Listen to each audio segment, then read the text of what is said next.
Come with us now, if you dare, down a rickety staircase into a dank, dark basement. What awaits? The Saturday Night Freak Show.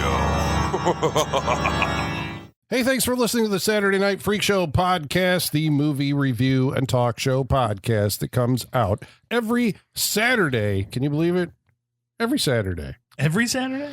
Without fail. I don't believe it. Unstoppable. From these internet radio superstars. Sean. Holly. Michaela. And I'm Colin. You have quite a streak going. Yeah, I know. Yeah. See, So we're almost at 700, right? It's coming up pretty soon. It's getting close. Yeah. it's insane. Mm-hmm. Well, welcome, listener, to our special end of the year episode. I think you're actually listening to this at the beginning of the new year. So happy New Year. Happy New Year. Happy We New don't Year think to it's you the end all. of the world episode. We can just call it that. Close. Feels like it. We're close. The best and worst movies. The survival episode. If you can hear this now, we're coming to you from the rebellion. Put this episode on a gold record and shoot it out into space for the aliens to find, I guess. We'll be playing a rock song with secret locations at the end of this. I don't know if we want to. I don't know if we want to immortalize the movies of 2025. Yeah, maybe not. Is that the best Yet year? to be determined. No. Well, so what's the general verdict on the year in movies of 2025? Yeah. I thought this was a tough year for movies. Not because they were all terrible or anything, but just because so many of them were just average. Yeah, it was pretty I had mid. a hard time coming up with a top 5 that I was like, yeah, I'm excited to talk about these movies. I watched a lot of fucking movies. I watched especially in the last- 32 new movies this year, and I had a hard time. I coming watched up with five. I'm not kidding. I watched like 15 in the last week. Like I've watched a lot of new movies. So it's not like I didn't give it a chance. It's just most of them didn't impress me. So I had a hard time coming up with What my do top we 5. attribute That's that fair, to, though? that's Because, fair. I mean, I kind of have I that watched same... nothing this year. Yeah? Well, see, that's... I feel like going through and every year I'm just like 2025 movies, Google, just to see when everything came out and all that stuff. Man, there's a lot of like, oh, I want to see that, and then just didn't see it. There's- See, I yeah. had that. A lot and I this think year. that I want to qualify my picks by, like, I didn't see Yes. as much as I, like, this. There's a lot Same. going Yeah. on this year. Yeah. Plus, But even like I said, like the last month, I've been cramming. I know Michaela I has have too. I've been too. cramming, and even then, like in the last couple days, I've watched a lot in just the last couple days. I finally was like, I can't do it anymore. Yeah, I Like, had to if I missed stop. it, I missed it. I can't do it Yeah. anymore. And like I just feel like I'm watching the movie thinking, where's it going to be on my list without actually just watching the enjoying the movie, movie, yeah, you know? It Yeah. it does feel like I'm cramming for a final and I don't need to treat it that way. It should be I fun. don't need to give myself that anxiety. So Yeah. at a certain point, I'm just like, well, I can either feel bad about not having seen these or just be like, well, this is my list. Yeah. So these, I guess we preface this every year by saying these are our personal favorites of the things that we saw this year. Yeah. And I guess we're saying we didn't see everything. Maybe collectively we did. I don't know. Yeah. But yeah, And- these are the ones that we liked the most. Yeah, and the one it's- that and we it- hated the and most. it's different levels. Like it could just be, maybe it wasn't like the best movie of the year, but like we enjoyed it that much. It just depends on the movie, and we'll talk about that. Yeah, you know? well, I think I'm going that way. I am Mine, too. I think I'm If- just going with I these gotta keep are on the there best that- yeah. experiences that I had at the movies Yeah. this year. You know, and the one worst. And the one worst. We have to keep it to one because Yeah. we could do a whole nother episode on the one worst. Well, we'll But- get maybe 5 Yeah, different, or exactly. sorry, 4, bad. I love that movies. that's where we get really community driven is with the Yes. worst pick, because I was talking to Holly about this a couple weeks ago off mic. I was like, well, if I pick this one for my worst, then you can join in on that too. Right. So you can kind of get 2 for 1. And then Sean already It's almost picked like I know a it. gift for everyone else. It is. It really is. And Sean already picked I Know What You Did Last Summer as an episode, so we already got He that got off that out of our the way. chest. Yeah. So, free, it's a free space now. I like to try to be a wild card with my hated. I'm excited for what I think like yours to, might be. Okay, so we're going to go around the table, and each one of us will name a favorite movie. We're going to start from number 5 and work our way up to number 1, and then we'll hit you with the worst movie that we saw this year. Yup. All right, who's starting? We probably should have done a coin flip or something. I'll go. before Okay. I'll just volunteer. Sean's like, I am ready. Why not? Sean's number 5. my number 5. Sean calls it all year. He might as well call himself. Yeah. You know? Yep. Yeah, that's very true. Man, and I know you guys hate this, but it was almost a tie this year.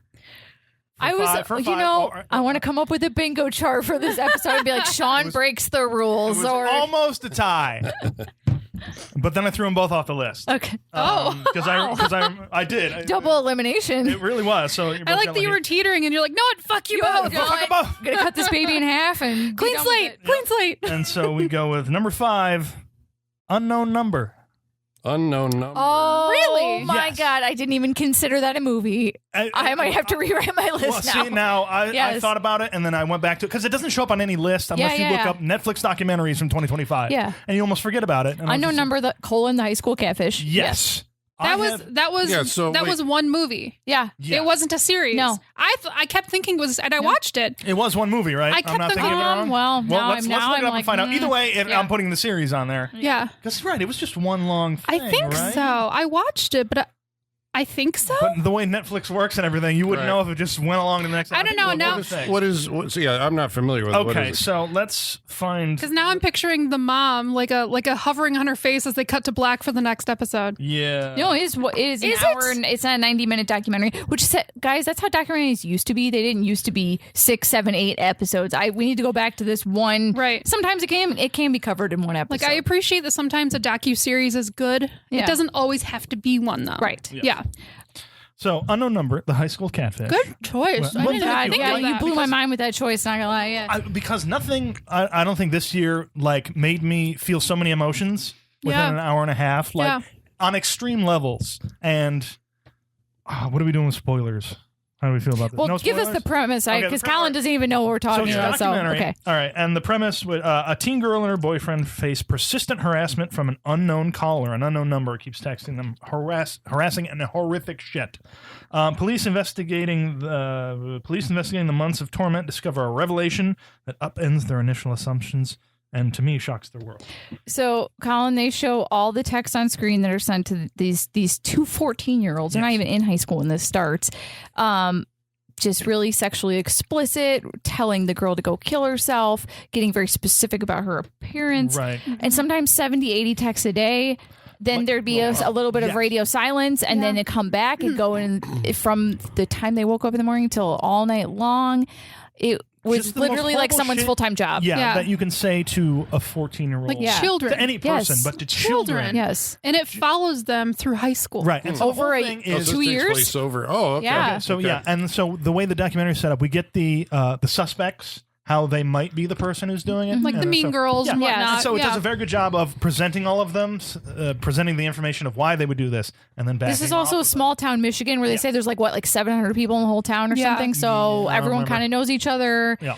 Rural, there's nothing to do other than be on the internet and argue with each Yeah. other. So So a lot of crazy shit happens. Police investigate. There's a few. They go through each one of the suspects of the school. Some of them are just bad people who are on the right side of this argument, but are still shitty people. Yes. So everyone in it is fascinating because it's also a small town. It's like it's a little Hatfields and McCoys where it's just like I don't like them. I don't like them. Cops get involved.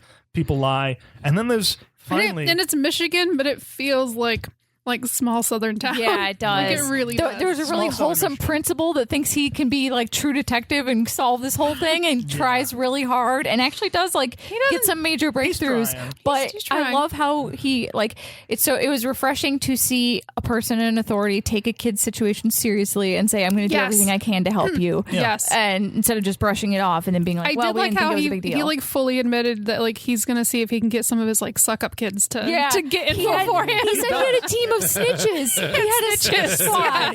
yeah, Oh he has my a little God. network, but nobody really wants to talk to him. Yeah. Yeah, it's a whole cadre of characters in Yes. this town, and people keep coming.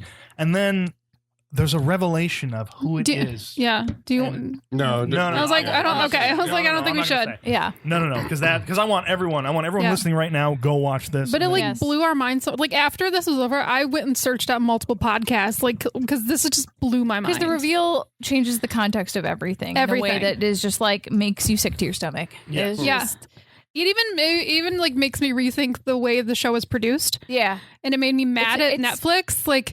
It's very pointed, and it gives Yeah. platforms to people that you're like, why the fuck did you give you a platform? It's so You could tell they had messed to be up. nice to certain people to get access to Yeah. interviews and content. right, and- because certain people hold key certain Yeah. parts of the story, and you have to talk to them to get the full thing. Even Yeah. if you even feel you're just like, I don't think they like these people, but you Yeah. know, you got to give them their moment because Yeah. the story involves them, and they got to tell they're part of it. So very good, mind blowing. Highly recommend. I also want to bring up the woman who made it because she also made another one that will have you screaming at your television screen. Yeah? Skye Borgman is her name.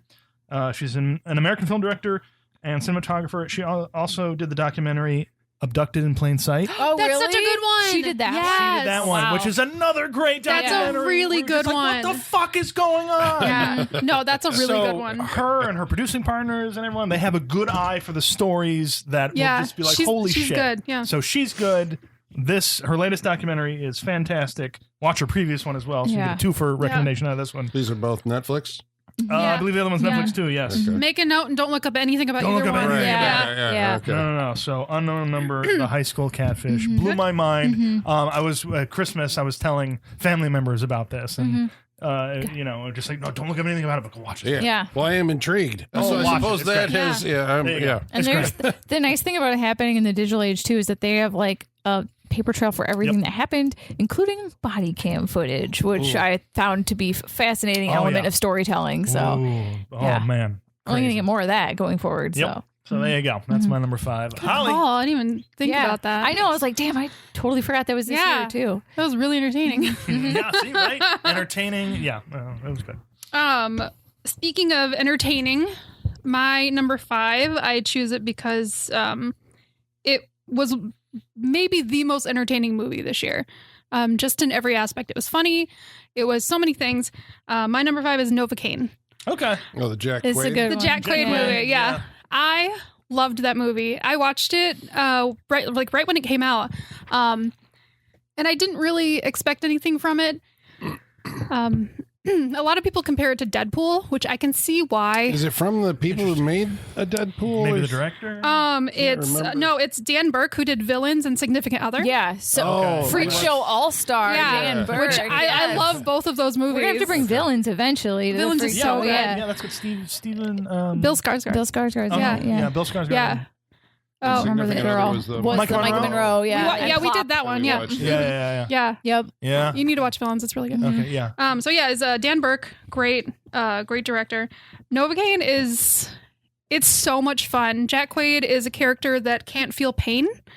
So he lives his life very guarded, very sheltered. He doesn't even eat food with like flavor because he won't be able to feel a stomach ache and he won't know if anything's wrong. So like he's just the most bland life Perfect ever. casting. Oh, His he's job. so charming. His job being an assistant manager at a bank. I was like, Assistant that is the most vanilla It's job. so Like, vanilla. Oh man, it's Like he's just, yeah. but he is so sweet and charming and unassuming. So that in juxtaposition where the whole plot becomes extremely violent and So gory, violent. it's so funny. It's so the action is amazing. The effects are really fun. I don't know if any of them are practical, but it's still fun. The story is quick paced. I never lost interest. It's just such a fun movie. It does get a little convoluted, but the ending, I don't think they really knew how to end it. But that's like nitpicking. It's like the most fun I had at the movies this year. So much fun. Yeah, definitely. What's his character's name? Isn't it Kane or Nova? Or something? Nathan Kane. Nathan Kane. We call him Nova Yeah. Kane. Yeah. His buddies call him Novocaine. Yeah. I watched Novocaine just like a week ago, and I really liked it too. It like just barely didn't make my list. I would say I really liked it because I think I avoided it for so long because I thought it was going to be like kick ass. Like the trailer made it that's seem fair, like that's kick fair. Or like ass. Bullet Train. Yeah, or yeah. something like Right. that. Hey, I liked Bullet I Train. liked Bullet, yeah. I mean, But yeah. I definitely thought it was going to be more, like Deadpool kick ass, where it's like he's a Yeah. reluctant superhero, but like it's not a superhero movie. It's at all. not at all. It's not and, that. And It's not that. Deadpool's very like, see what we did there, and Yeah. this is just like straight fun. Like, This movie's more about like and it really sucks to have this disease. Yeah. Yeah. That's more of this movie's. but like, you're also this watching sucks. him like finally have an adventure. Yeah, yeah. and it's really heartwarming. Yeah, and it's funny. It's really funny. But he's having like a full on like knife fight with someone in a kitchen, and Yeah. it's gory as fuck, and it's really funny. That only Jack Quaid could. This is the He's most so Jack Quaid charming. role I could have imagined. Like yeah. I know it's a total nepo baby situation. The whole movie's a nepo baby situation. I was gonna say we didn't mention the other cast. So Jack Nicholson's son plays the other the guy. villain. really? Yeah. Oh, okay. Yeah. And so Smile it's too? Smile. Yeah. yeah. Okay. And Amber Midthunder from Prey is the Right. love Yeah. interest. Yeah. So it's a great Well, cast. her alone will get me to go Yeah. see that She's movie. great Yeah, in this I like movie. her. she's so Yes. great. And like I told Michaela, I was like, Michaela should have known that it wasn't like Kick-Ass because I hate Kick-Ass. Yeah, exactly. Yeah. It's weird, 'cause I there was did think it something was like- initially about it. where No, you're just I like, know. I'm hesitant to see Yeah. it, and I And don't like, know if it's going to. and I saw a lot of people saying it's a lot like Deadpool. It's like I see what you're saying, but it's not. But it's not. Yeah. Yeah. And it's like, it's a heist movie. It is a heist movie, yeah. Yeah. Which I didn't expect. I thought him working at the bank was just because it's funny and bland. And then it actually became part of the plot. And I Yes. was like, oh shit. Okay. Yeah. Yeah. I really liked that movie. It made me think differently about pie. Like Yes. pie being like, he's never tasted pie before. 'Cause Yeah. he Oh, can't- because like 'cause- American Pie made you think different? No, no, this is he's like a just like wholesome way. he's just like experiencing things for the first Sure, time. sure. Yeah. because he's finally like taking chances. Yeah. and it's very sweet. And But like it wholesome. makes you feel empathy for people with this condition because it's like he says I've never had pie because I could bite my tongue off and swallow it and not know it. So I Yeah, could he have just to- like drinks Yeah. his meals. yeah, Oh, okay. yeah. And it's Oh, like wow. so something like as simple as trying a bite of pie is like adventurous for him. Yeah. Yeah. So it's like it's But it And like I and really it like liked rocks it. his world, and it's so sweet. and it's so fucking violent though. The movie It's was really, violent, but yeah. that's why it's funny because he's so sweet and wholesome, and he's in these extremely violent situations that he should not be in. And the whole time he's freaking the fuck out. He's Yeah. just like, "What the hell?" He's like screaming, and it's very cute and endearing. Okay. Yeah, it's a really fun movie. So my number 5, Novocaine.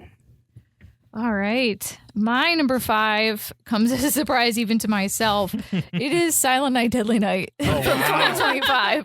I salute you for Now, this giving it just a came shot. out, right? It just came out, and I'm mad I didn't get to see it in theaters because this movie was a lot of fun. Okay. It hits the main goalposts that the original does, but it infuses some new stuff, goes deeper with some of the characters.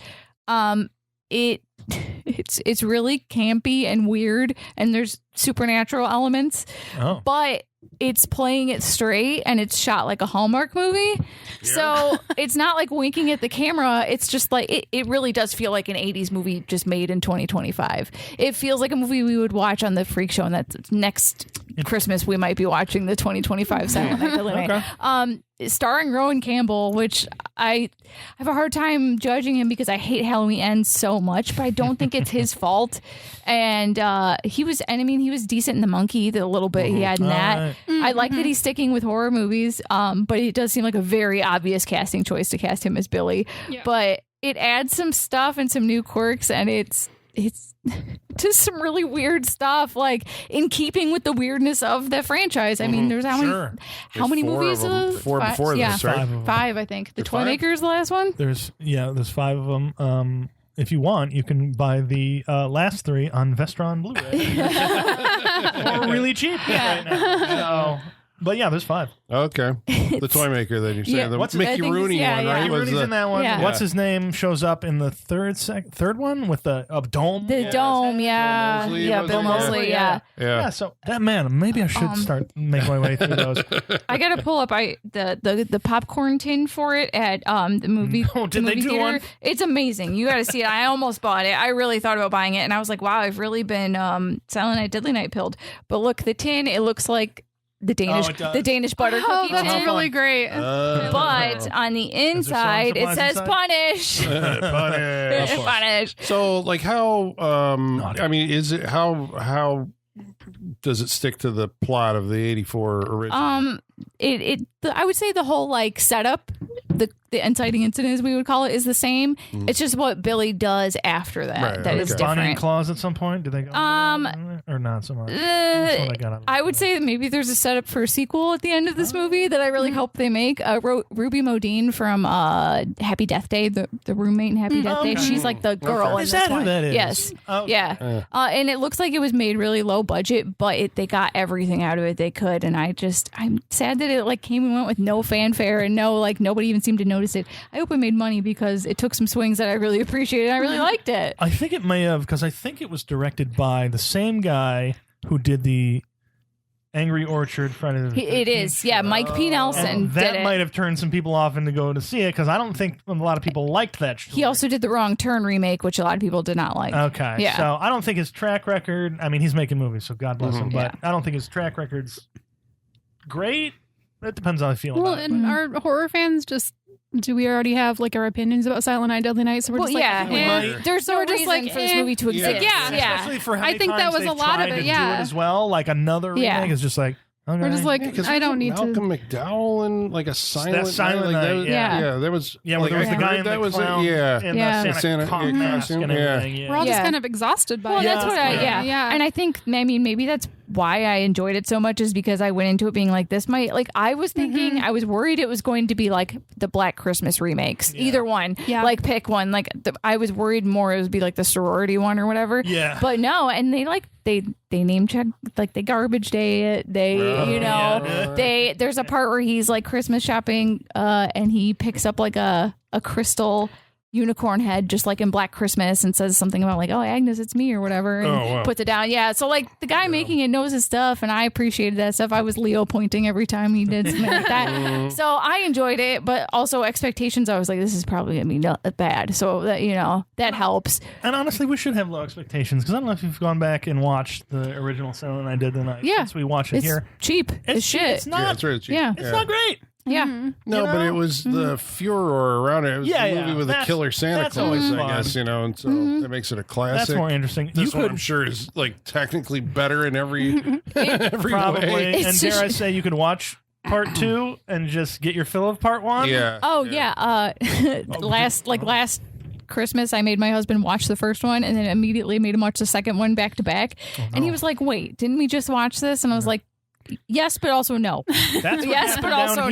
no. Yeah. I brought Silent Night Deadly Night. And then we had such a good time. I think watching it. Yeah. Let's watch The second one. And then everyone was like, "What the fuck is this?" Yeah. Yeah. And we didn't. I don't think we got too Yeah. far into it. For like, let's do the podcast. Yeah.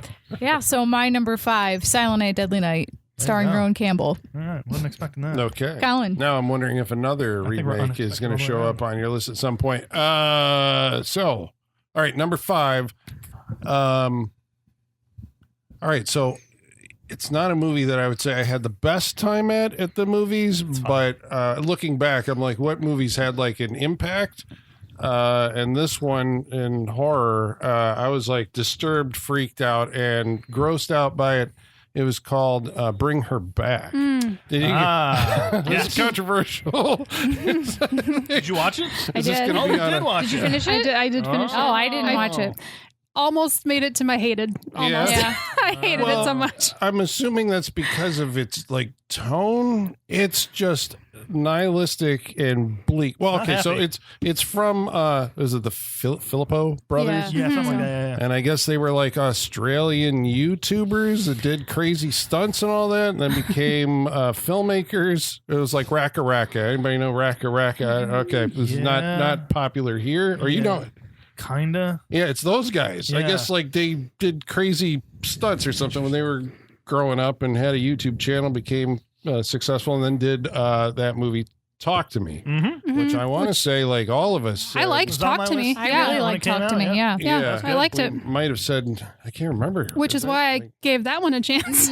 Yeah, because I mean I hear that like okay they're gonna do like a Talk to Me 2, and I'm like I don't need a Talk to want Me it. 2. Don't need it. So it's like okay they have another original idea. Let's see what this one's all about. So the movie has Sally Hawkins is in it, and she will forever to me be The one woman who fucked the fish man? Yep. Yeah. Yeah. Oh, always. You can't fuck a fish man and then not have that be what you're remembered for Right. most of the rest of your career. We got to draw the line somewhere, people. Bestiality. Yeah, okay, I know it, but it was You sweet. can't do that hand gesture on screen and Yeah. ever expect people to forget it. You know? Because eventually, with these AI things, your dog is eventually going to be able to talk to you, and it'll seem very sweet too. And like, we got to stop, people. Stop right. Shape of Water. Right. Yeah. Anyway, so she was in Shape of Water. Don't fuck animals. Don't fuck animals. She plays. So this is like. I don't know if this is a trend in movies this year, but it's like a return to. It's not hagsploitation. I get what you're saying, though. Yeah. I Yeah. mean, It's the okay, so she's like a foster mom who Is it Psycho Biddy? Psycho Biddy. Is it Psycho Biddy? Yeah, okay, like Okay. yeah. Feels more. Isn't that like the official name of that subgenre? Yeah, that is an official name of that subgenre. Whatever happened to Baby Jane? Yes. Yeah. Yep. So she's a foster mom, and she takes these two kids in. I believe the boy is like 17, 18. Yeah. And He's the like girl- about to be legal. Yes. Yeah. Yeah. And the girl is blind. The younger sister, she's blind, and I think she's played by like a non-actor. I think it's like her first movie And I think role. she's I think actually so. blind. Yeah. She I think is, so, yeah. which good. Yeah. Good for them. And their father dies, and so they're entered into the foster care system and taken in by this woman who's very sweet and charming, which we all know Almost in horror overtly movies so. means, that She's hiding something. hiding something. And But has- she's also like clearly reluctantly takes the boy in. right. Yeah. Like she knows that they're a package deal, but she's not happy about it. Yeah. Yeah, and it's very clear very quickly. Right. Yeah. And you're just like, oh, she's got designs on something. Also, the dad death right off the bat, traumatizing. Yeah. Oh, yeah. But it's like So much so that Ari it's like- Aster kind Yeah, of, yeah. like that level of Yeah, kind of we'll stuff. get And to I him. think that is Yeah. why it, this kind of stuff is it's disturbing. More disturbing shit happens in this movie. And so she has another adopted son. I think his name is Oliver in the movie. And the actor who played him, Is that kid okay? it's one of those situations Yeah. where you're like, his name was, oh crap, it's not there. Sorry. Here, I go to my thing, and John Wren Phillips is this kid's name. Okay. And he goes through stuff that, you're like, man, is it like child abuse? He's a younger actor. But anyway, so he's her other adopted son. There's something really off about him. He hasn't spoken since Sally Hawkins' daughter died under mysterious circumstances, I believe, or she drowned. Mm-hmm. And so it's like, okay, that's the setup, and we know that something is going to be off. And the thing that is off, I think I can reveal this, is she has this VHS videotape that's never really explained where it came from. Yeah. But it appears to be of like an occult ritual. Like she found it somewhere. Yeah. And she's using this as a DIY guide. She's like, it's like secondhand witchcraft, it feels like. Because I was like, was she in this cult that you're seeing in this thing or whatever? I don't Right. think so. I think she found it. Sees what happens on it and she's tries like, to I can recreate try and do it. Yeah. Which is why the kid's fucked up. Yeah. And Craziness. I'm that just like, is she just trying to do this secondhand? What's happening? that concept, if it had been a comedy, I would have loved it. Yeah. There's That not would have much been- left. that would Our be- storyline for Bewitched. Bewitched. Right. That would be fucking hilarious. Yeah. Yeah. I mean, it goes dark, but I guess, No. Talk to Me also went dark. Not Yeah. not Yeah. this dark. Yeah, this is, I This would is say a it's different kind of darker. dark. I would say it's not as good as Talk to Me. Like it doesn't land completely because I think there were some, logic questions that I had about the movie. Like, okay, well, that doesn't make any sense. Or like this, how come, whatever. It's like somebody would have gotten more involved, something. Yeah. But I thought all the characters were well drawn. I understood, what everybody was after, what they were going for. And it is just, I mean, as far as, I think it's probably the most disturbing movie horror movie that I saw this year. If that's what you're in for, You'll you'll get get it. But it's also, it's like, I would say it's really good. It's really gnarly in Really some gnarly. places. So if you're after that too, I think When you'll he's be eating the I just- countertop. Yeah. Oh God. the scene I with the just- knife. I just don't- I forgot. See the reason. The reason why his pants are wet every morning when Yeah. he wakes up. See the reason I didn't pick it for my most hated was because I didn't want to talk about it. Yeah. Yeah. And I don't understand because I've seen so many people that I know that are like saying the same thing, like best movie of the year, but they're also saying I don't want to watch it again. I think that's fair. And I'm like, how do you say a movie you don't want to watch again is your favorite of the year? Because I guess That's what I don't understand. So I'll tell you this. I used to also judge movies that way. I would watch them, and then if I liked it, I would buy it. I would watch a movie a second time to kind of get like a better opinion of it. So Yeah. I'm telling you right now, I haven't seen, most of these movies a second time. I'm talking about just like time, Yeah. So now it does kind of change your perspective. It's like now movies are like, I see a performance. And so does it stay with you? And this one, you know, I mean, I've seen a lot of stuff, and I guess you're saying like a lot of stuff is mid. This one stayed with. Yeah, this is not It mid. stayed with me, so it made However an you impact. feel about it, one way or the other, it's not mid. No, I get it. I just like there are movies that I don't ever want to watch again. I will appreciate them for being an impressive movie. I don't want to watch it, but I'm also not going to put it on any top favorite list. All right. That's the disconnect.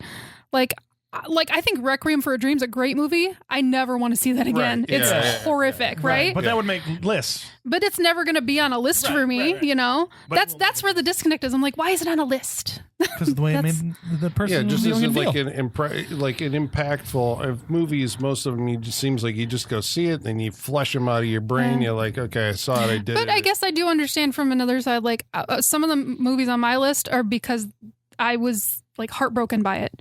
So I guess it's You're right. it's the Yeah, same yeah, side of that yeah. coin, Yeah. you know, where it invoked this intense feeling in me, not necessarily a feeling I want to feel all the time, but Yeah. I did feel that. So I Yeah, guess 'cause, it's a like, different side of that coin. Hereditary, I don't think if I go back to Hereditary, but you know what I mean, like that that pit of like discomfort and despair. Yeah, I don't like you that pit. Like you don't want to revisit it, but at the same time, you're like, it's few movies that seem to make actually you, evoke that take you to that pit. and this one did it. So I would say, Okay. Yeah, Okay. bring it back. Yeah, I think we give movies Yeah, a lot of credit okay. that will, again, and we say it a lot since we've seen a fair amount of movies.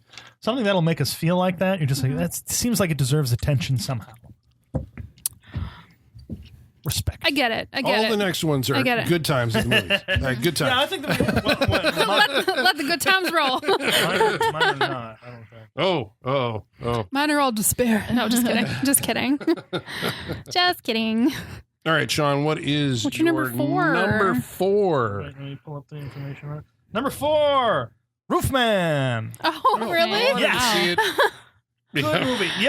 You ever watch a movie where you look at the cast, and especially your lead actor or actress, and be like, you may not be the best actor or actress that I watch, but the movie was made for you, or that person encompasses what the character's supposed to be so well that you're just like, fuck. And for you, it's Channing Tatum. Channing Tatum, man. I love Channing Tatum. I think He's fun. He's He's very fun. talented. He can do drama. Yeah. He can do straight, broad comedy. Like He can strip. he can strip. He can strip. He can. And next to on my list, next to Roofman, it just says dong because I knew Michaela would want to know. It's not a straight shot of dong, but it is Channing Tatum All running right. away naked, All right. bending over, doing All I need to gymnastics know. basically. All right. So you get Yeah. Channing dong in this one. Cool. Remind me in my next turn to talk about a dong movie for you. Okay, great. Yeah. How do you feel about this? I was trying to think like, did I see any? I gotta look at my list. I don't know that I saw any dong in movies this year. now I that did. think Oh, about it. I know. I feel sad for you. I I know. want more for you, Michaela.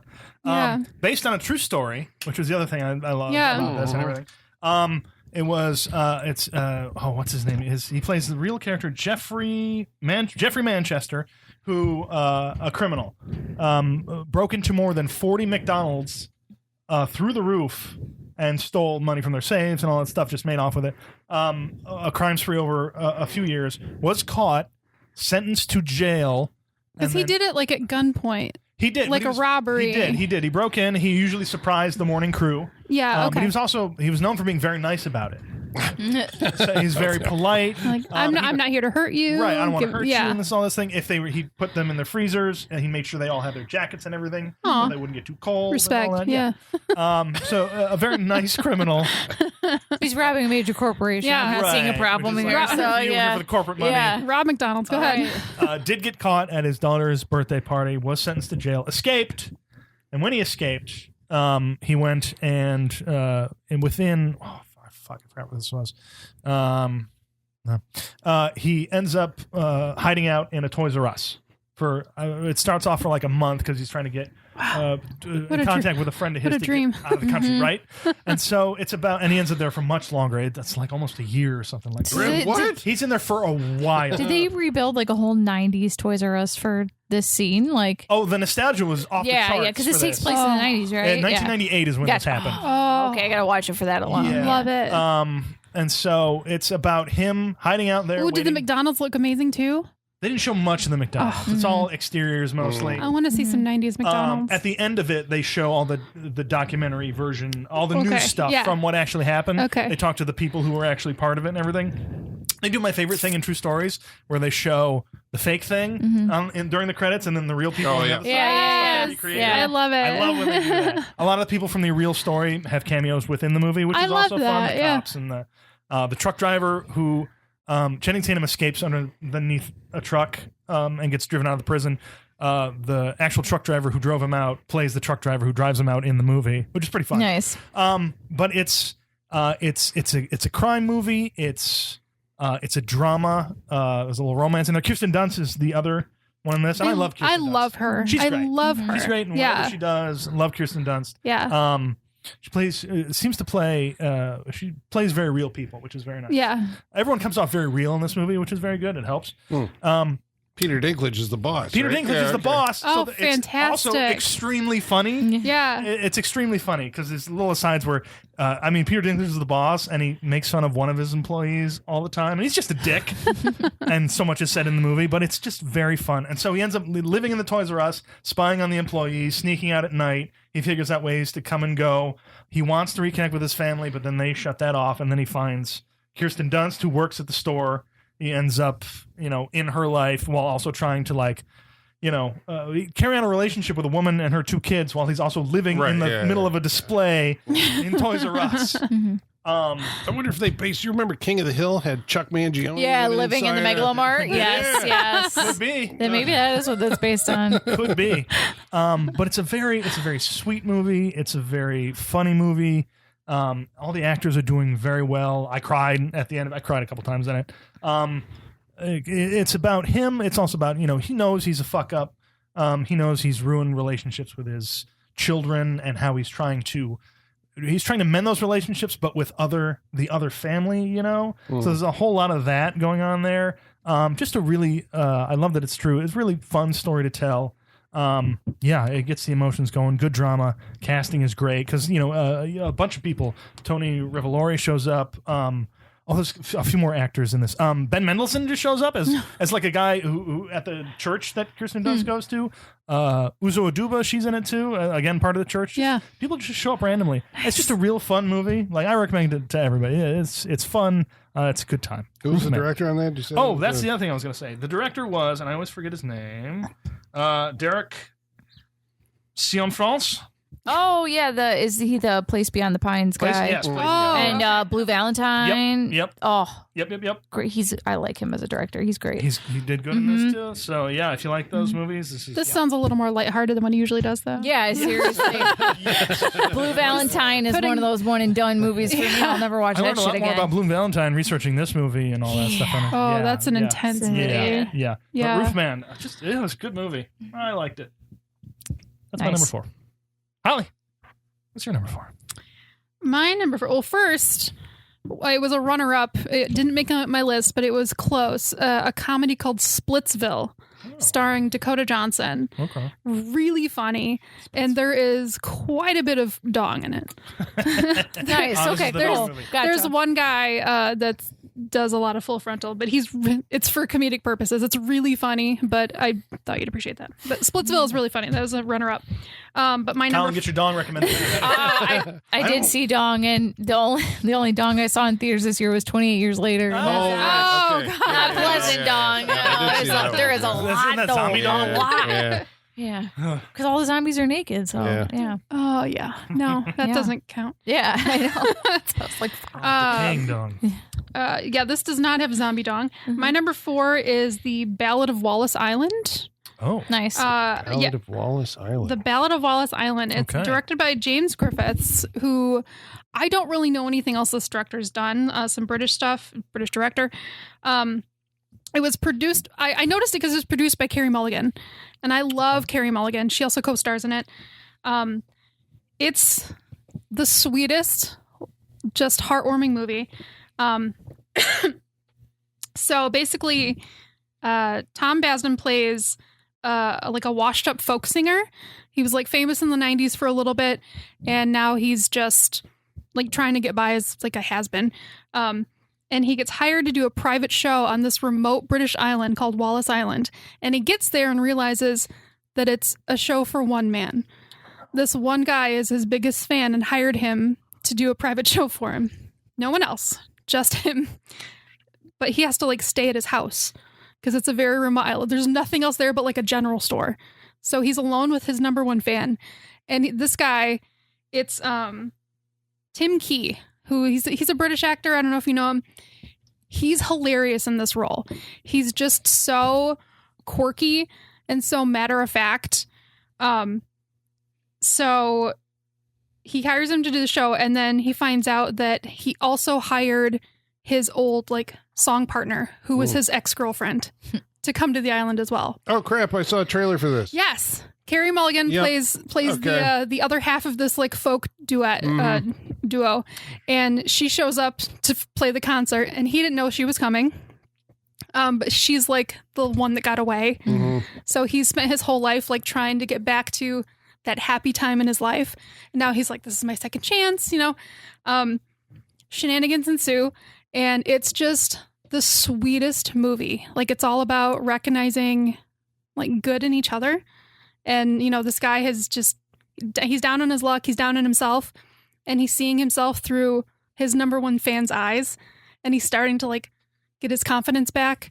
But also he's like seeing this weird guy for who he is, which is just like a beautiful human being who's just really quirky. And he's very like reluctant to be accepting of that. But it's the most beautiful story of people loving each other. And it was like, We need more of that. It's exactly what I needed this year. Like, Holly, like, maybe most of all. But I cried so much just because it was so lovely. It's like exactly what I needed this year. It's nothing groundbreaking. Like, there's nothing about this movie that's like, right. but you're going to enjoy it just because it's going to warm your heart.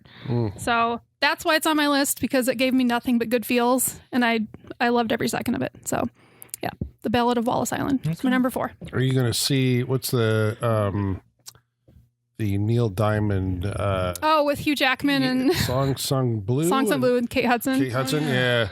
Like when you were saying that, I wonder if that has like similar vibes or whatever with the. I mean, I know that one's like an. I was like, this is a little more like indie British. Yeah. So it's just kind of more charming, not so commercial. I think that's part of the reason I like it. It's very unassuming. Yeah. It's just giving you like a straight story, and it's just very sweet. So I don't know. Songs on Blue might be good. I might check it out, but yeah. Yeah, some movies have come out, I think, like in the last week. That Yeah. we didn't see. Yeah. Or what's Michaela's number 4? Number 4 is Guillermo del Toro's Frankenstein. I think I made my Is this peace. on your list anywhere? Or are we? It is not. Oh, okay. I was okay. gonna say, wow. Well, I think I made my peace with Del Toro sometime after Crimson Peak, and definitely with Nightmare Alley, because I remember Nightmare Alley was like one of the best trailers I've ever seen, and the movie was. The first hour was absolutely perfect, and then the second they leave the circus, it's like, oh, my interest's left with them. Like, and I know to expect that with his movies now. I'm going to think the first act is like its perfect own individual movie, and then after that, it's going to focus on things I don't care about for probably an hour to 2 hours, but then it'll come back around at the end and make it really worth it. So I think expectation once again was, I think I enjoyed this more than some people because my expectations were pretty low, especially knowing I wasn't going to be able to see it in the theater. That pissed me off because it was one of my favorite things about it was that it's nice to look at, and I really would have liked to have seen this in a theater, or God forbid IMAX even would have been great. It's clearly shot with that kind of framing in mind. It came out in theaters at some point. Not around here. Like Not for around a here? week. Okay. Not around It was here. Like Regal got it Yeah. or something. Oh, I okay, think gotcha. AMC has a thing against Netflix. And it's clearly expensive. I feel like you see all the money, and it's just seeing like the behind the scenes stuff of the thought that was put into the costume design and the stories they're trying to tell with like set dressing and stuff. And it's like, yeah, too bad I couldn't see any of this on my TV at home. Like, Oh, you should have came down here. I watched it down here.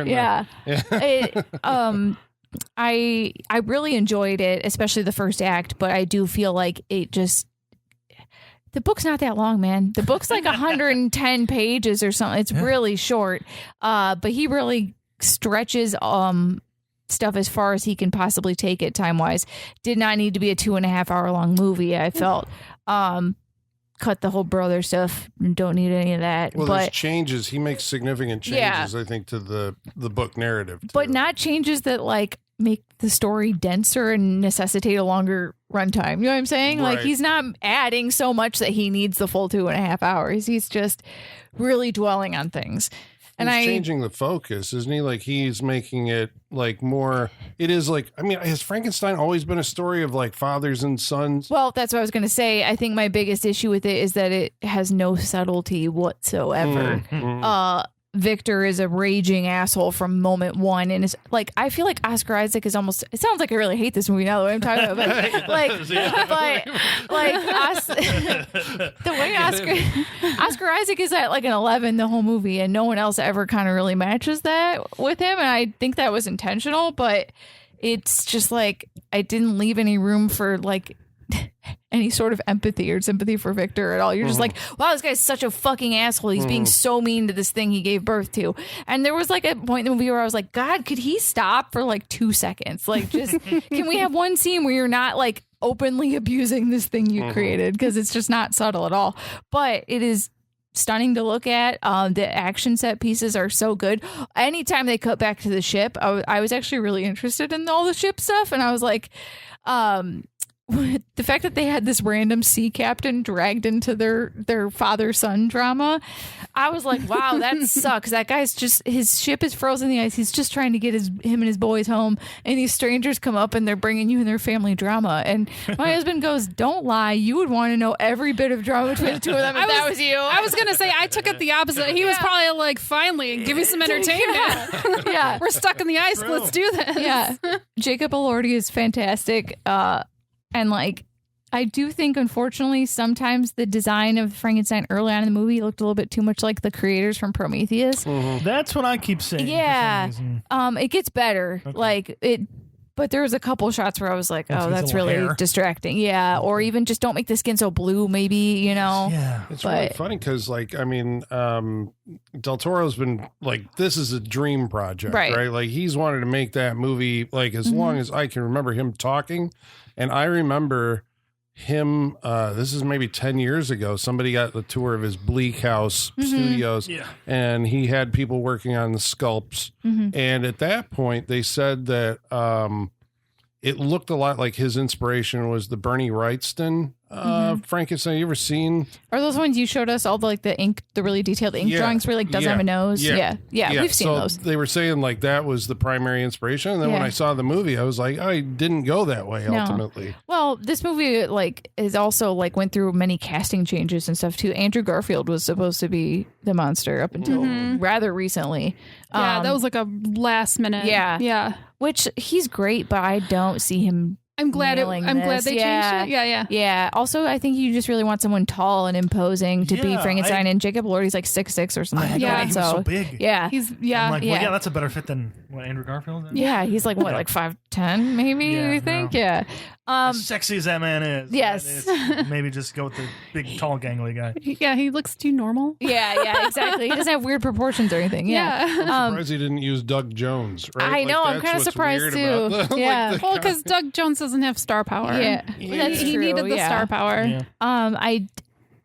I loved the body assembly and then electrocution bring to life scene. I kind of feel like, honestly, that's where the movie kind of climaxed for me. And then after that, I was like, oh, like all the fun stuff's done now. But I loved the weird steampunkiness of it. I loved how Mia Goth was really into gross stuff and science, and how she was always down to be like, let's dissect a bug and stuff like that. She was great. Put her in every period movie ever, because she fits in seamlessly with any time period in a way that makes me think she's like not of this earth, right? That's Yeah. true. And her Like she's always existed, Right, kind of you're gonna thing. see paintings of people Yeah. from way back in the day, and just like, oh, it's Mia Goth. Yeah. and So, her costumes were always very deliberate. yeah. Like her dress would like match the bug that she was with in the scene. Right. Like it was Yeah. very purposeful and it was really beautiful. And she's playing Elizabeth, right? That's Yeah. Victor's wife or fiance and wife, yeah. And they put eyebrows on her, and she was the mom as well. yeah. Yeah. Oh, they put She eyebrows was. on Yeah, her? they did, Yeah. and that's Oh my why God. that's why you didn't recognize Yeah. her, because she looks different. She even pointed that out. She's like, yeah, you put eyebrows on me. It's not me anymore. Yep. Yep. It was good, but yeah, I think I was I mean, my expectations after Nightmare Alley were pretty low, but I've come to accept him for what I know he's going to offer. It was everything I thought it was going to be. So it exactly met my expectations because I watched enough of this man's movies now to know what he finds interesting versus what I find interesting. So Right, yeah. I liked it, but yeah. Personal, it feels like, interpretation of Frankenstein. And he changes, he does like Victor's story and the creature's story. For the narrative. I thought that was kind of unique. Yeah, it does some cool things for sure. I feel like I was dogging on it a bit, but I just think it's because I've seen so many people be like, unquestionable masterpiece, no notes. And I'm like, no, it could use some tightening here and there. Like, I'm not, Yeah, tighten a bolt here. Exactly. Yeah, that's my number 4, Colin. Okay. It's your number 3. 4? 4? 3. Four. Sorry. Wait, Go yeah, for it. 4. Yeah. My number 4 is another movie. So I was afraid I was going to do the same thing where I'm going to point out all the problems I have. Yeah. Like, it's an unquestioned masterpiece, but I really enjoyed a lot of it, enough to forgive. Well, I don't know if I can forgive. I have Complex problems with. feelings. Yeah, it's Sinners. Okay, is my yeah, number 3. all right. Okay. This is Ryan Coogler's This is also on my list. It's on my movie. list too. Oh, it is. Okay. No, just say what you guys say. Go for it. Yeah. So it's a movie that's I mean, he has Michael B. Jordan in all of his movies. No, not Fruitvale. Yeah, no, he's in Fruitvale Station. Yeah. So he's been in everything that he's done, right? So his muse. Here he Except gets to for play. Black Panther 2. Oh, he wasn't. Did Coogler did too? I believe Maybe he did. Okay. Wakanda Forever? His character. Yeah, he did didn't it. make it to the Only second. because he died. In the Yeah. first one, but- Yeah. So Michael B. Jordan plays 2 characters in this movie. The Smokestack Twins. Yeah, Smoke and Stack. And this place takes place, I believe, in 1930s era. 32. 1932. I'm going to go ahead and just piggyback. This is my number 3. Oh, okay. Right. So There you I'm go. just going to. Yeah, we shall just talk about it now, and then we can say where it is on our list when we get Yeah. there. Okay. So you help me out. And so so they're like mobsters, right? They've been working with the Chicago mob under Right. Al Capone, Yep. and I think there's some implications that they underhanded the mob and have fled back to Louisiana, Mississippi. or Georgia, Mississippi, where they're going to start a juke joint, right? And Yep. create like this basically black centric nightclub. And get all their friends and all that like into it, and they're going to make a fortune, and then they're going to like leave town or something like that. And so, the trailers, I don't think.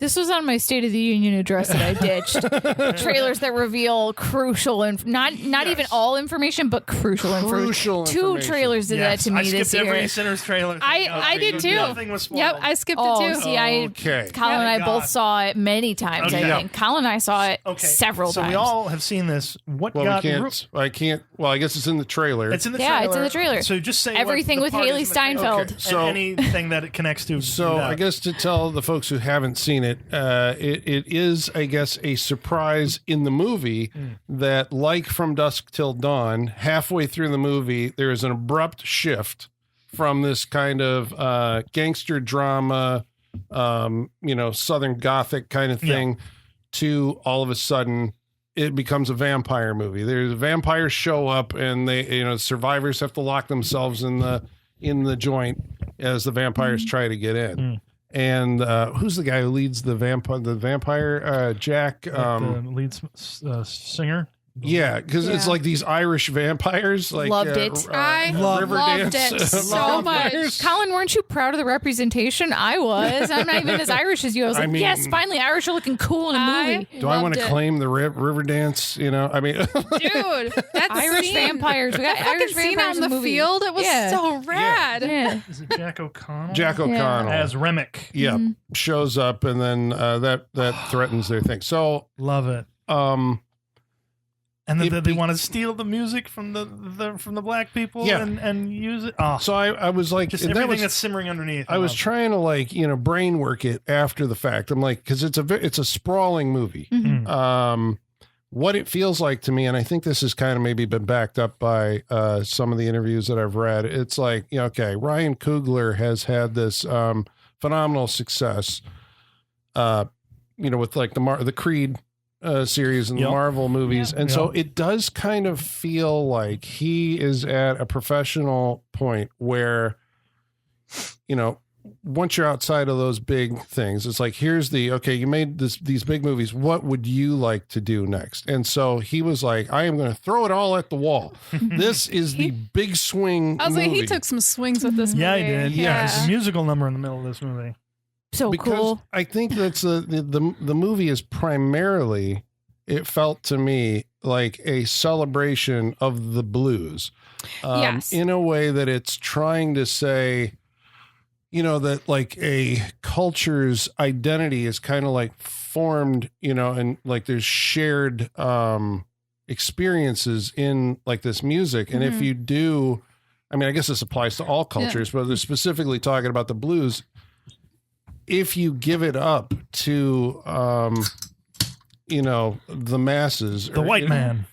Well, so I wondered going into it if that was going to be, because I've had other people say like, well, I don't know if I want to, is this movie for me? And it's like, well, I don't think that it like that's like it's the white guy is the bad. It's the idea that once you give the music over and it's everybody's, it's not yours anymore. Yeah. You lose your soul. And that's why I think it's like, it's good that it's, the blue, the soul music. Yeah.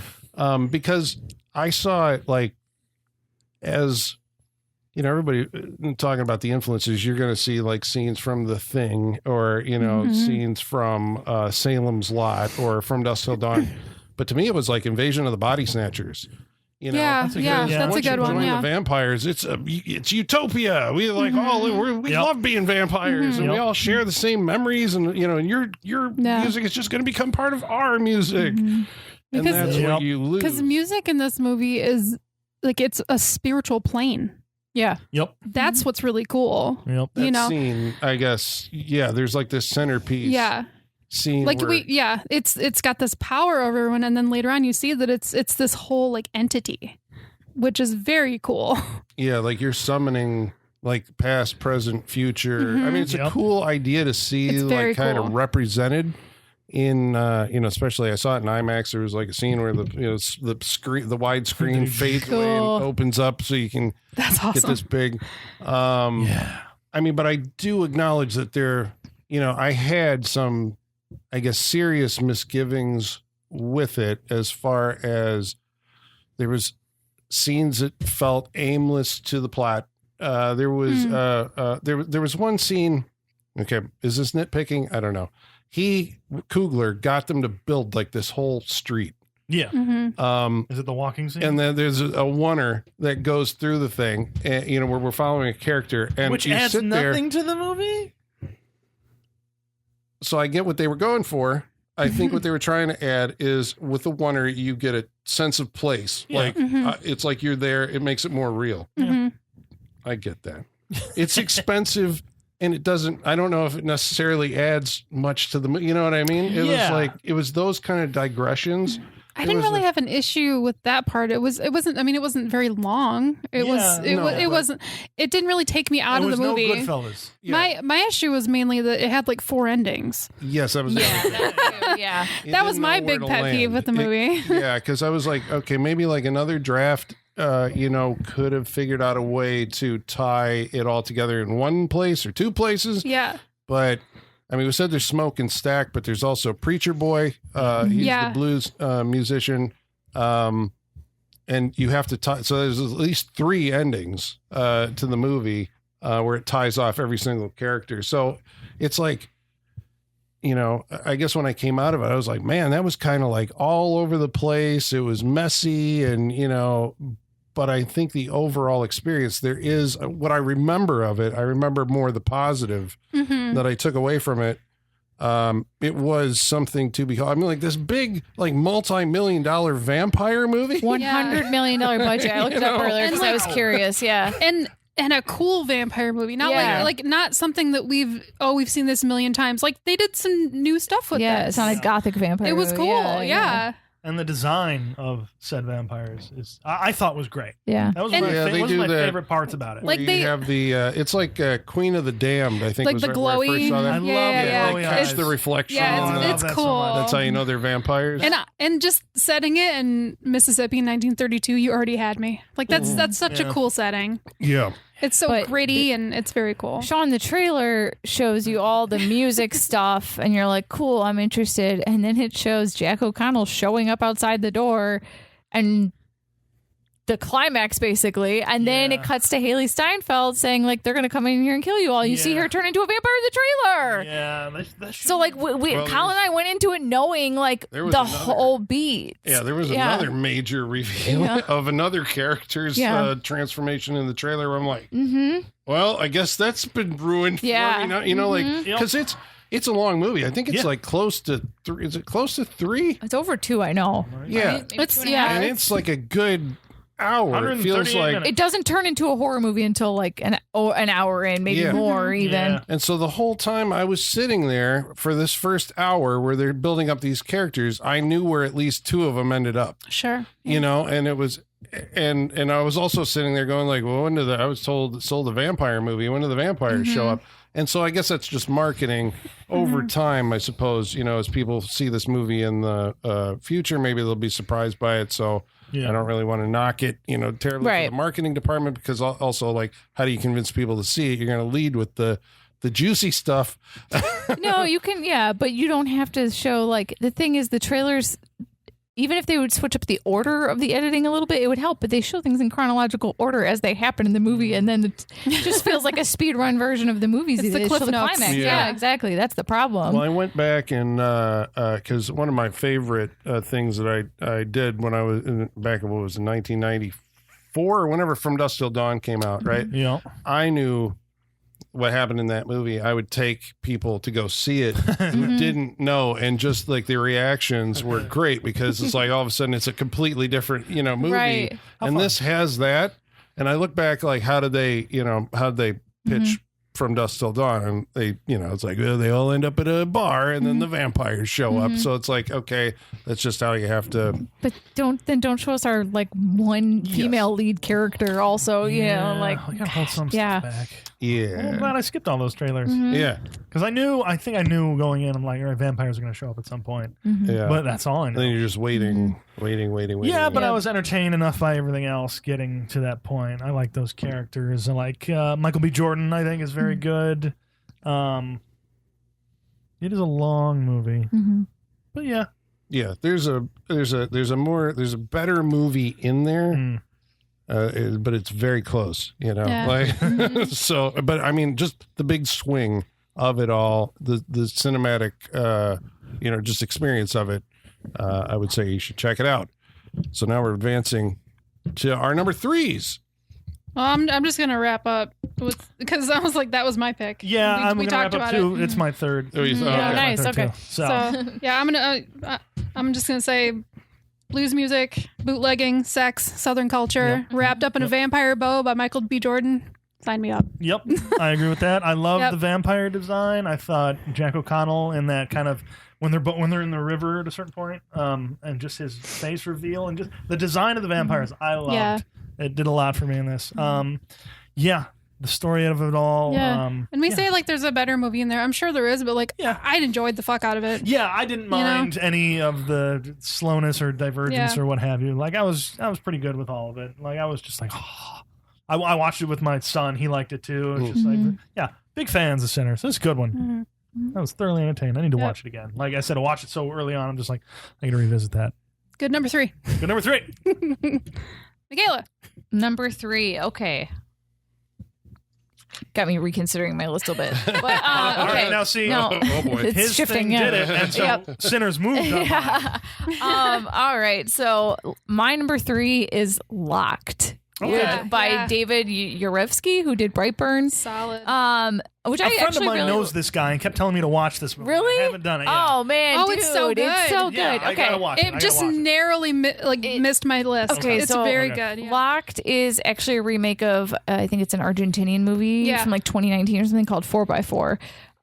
And that explains why it's so good. Yes. Because the concept is so high concept that I was like, the guy from Brightburn making this, it doesn't turn out this smart. Like, this movie's smarter than I thought it was sweet. But okay, Locked is Bill Skarsgård in his best Pete Davidson cosplay. Yes, 100%. Is a kind of a deadbeat dad trying to turn his life around. Needs to get his car fixed. Breaks into a luxury SUV, which is a Range Rover kitted out to look like a different car in this movie. It's a made-up brand called Dolus. It's like a luxury brand. And he can't get out. And the car is being remotely controlled by Sir Anthony Hopkins. Oh. Yeah. Okay. It's yeah. Yes. He has had enough of these kids breaking into his luxury cars, and he is going to do something about it. And oh my God, it goes places I didn't expect. And, yeah, but like it's interesting. It's so high concept. It does feel like a movie we would watch on the Freak Show from like the 80s. Like if you told me there was a movie where it was like Kit from Knight Rider, but it kills people, right? Yeah. I was like, yeah, we've watched that on the Freak Show. I'm sure we have, you know. So, and not to be confused with Lock, which also takes place in yes, cars. which is Lock. Both movies take place entirely in cars. Yes. Different movies. Yes. And I mean, don't you want to see Bill Skarsgård and Anthony Hopkins go against each other? Like, that's all you need to sell the movie, right? Do we see Anthony Hopkins, or is he just a voice? Yeah, I was like, Okay. Well, I mean, does the movie, you know, a lot of these. I just don't want to spoil it. You might see him. Okay. You might see him. He's in the trunk the whole time. I realize it's a gimmick movie. It's a big SUV. Yeah. It's a Range Rover that's, fitted out. But I realized watching this, I love a gimmick movie. Yeah. I love it. Like, I liked Buried. I was going to say, it's very Buried. Double feature with Buried for sure. But, one very mobile, one not. Well, are there snakes in this one?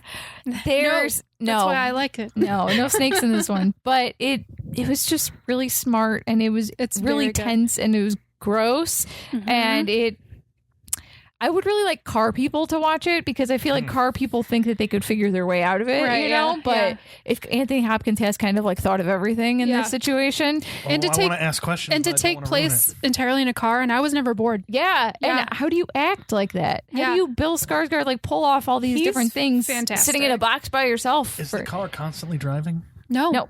Nope. Are the windows unbreakable? I'm asking too many questions. You need to just watch the movie. It's so good. And I'm sad that it never got really the attention it deserved or anything. For sure. And I love that Bill Skarsgård is always making interesting choices with his career.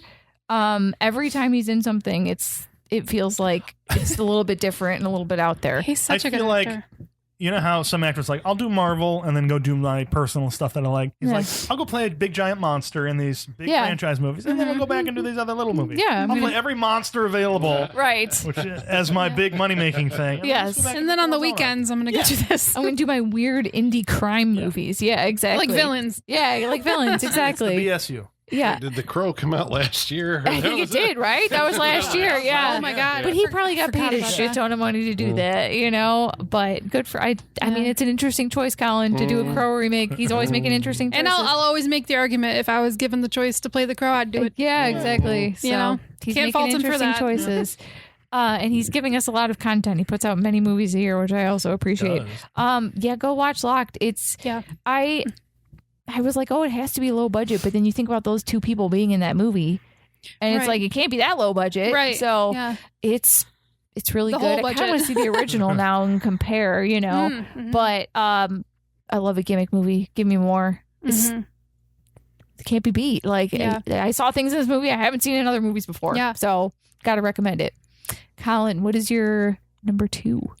I'm on number 3. Number 3? Number 3? Yeah, I'm on number 3. Christ. I started McKenna. Okay, I forgot. I thought Colin started for some reason. Number 3 was a movie that I saw very early on in the year. It seems even more topical now. It was a movie, ironically, stars Jack Quaid. It's called Companion. Yeah. Oh, Another. this is one of the two I threw out. Okay. Of the top. Another critical moment in a trailer that ruined my Yes. experience And so entirely. then it's like, how do you talk about these movies? Yeah. Because a lot of the fun is the stuff so... You can't really talk about this movie at all. For this one. Yeah. So okay. Well, I guess I got to give it. Just give the spoiler warning and go from there. Well, I'll tell you at least what's in the trailer. So Everything. Sophie Thatcher is also in this movie, and we saw her recently. Heretic. In Heretic, yeah. She's great. Yellow She's on Yellow Jackets, That yep. was her Yellow breakout. Jackets, Yeah. And so she and her boyfriend, that's Jack Quaid, and his friends go to another rich friend's like summer home or a lakeside villa for the weekend. And I want to say it's. I mean, the dynamic between everybody is a little kind of like she's the new girlfriend, so it's like, how well is she going to fit into this group? And, she's concerned about it. They all seem to be like accepting, but kind of standoffish. Like there's something, and she recounts like how they met and all this. And then I believe Jack Quaid's wealthy Russian buddy who owns the house tries to assault her. Down by the lakeside, and I think she kills She kills him. She comes back with a bloody Yeah. She's very Knife, bloody. yeah. She kills him, and then it is revealed as a shock. But you saw it in the trailer.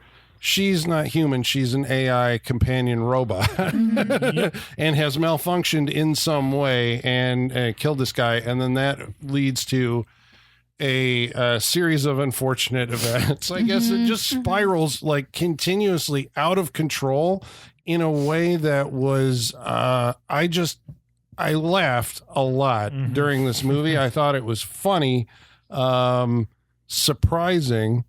The director is a guy named Drew something. Hold on here because I have it. I had never heard of him before. But he had directed, what was a movie called? Like My Dead Ex or something like that. Was it a movie or a TV show? Drew Hancock. Gotcha. But I guess the attraction to the movie and probably the reason that I saw it was because I saw Zach Kreger's name on the. Yeah. And He's a producer, right?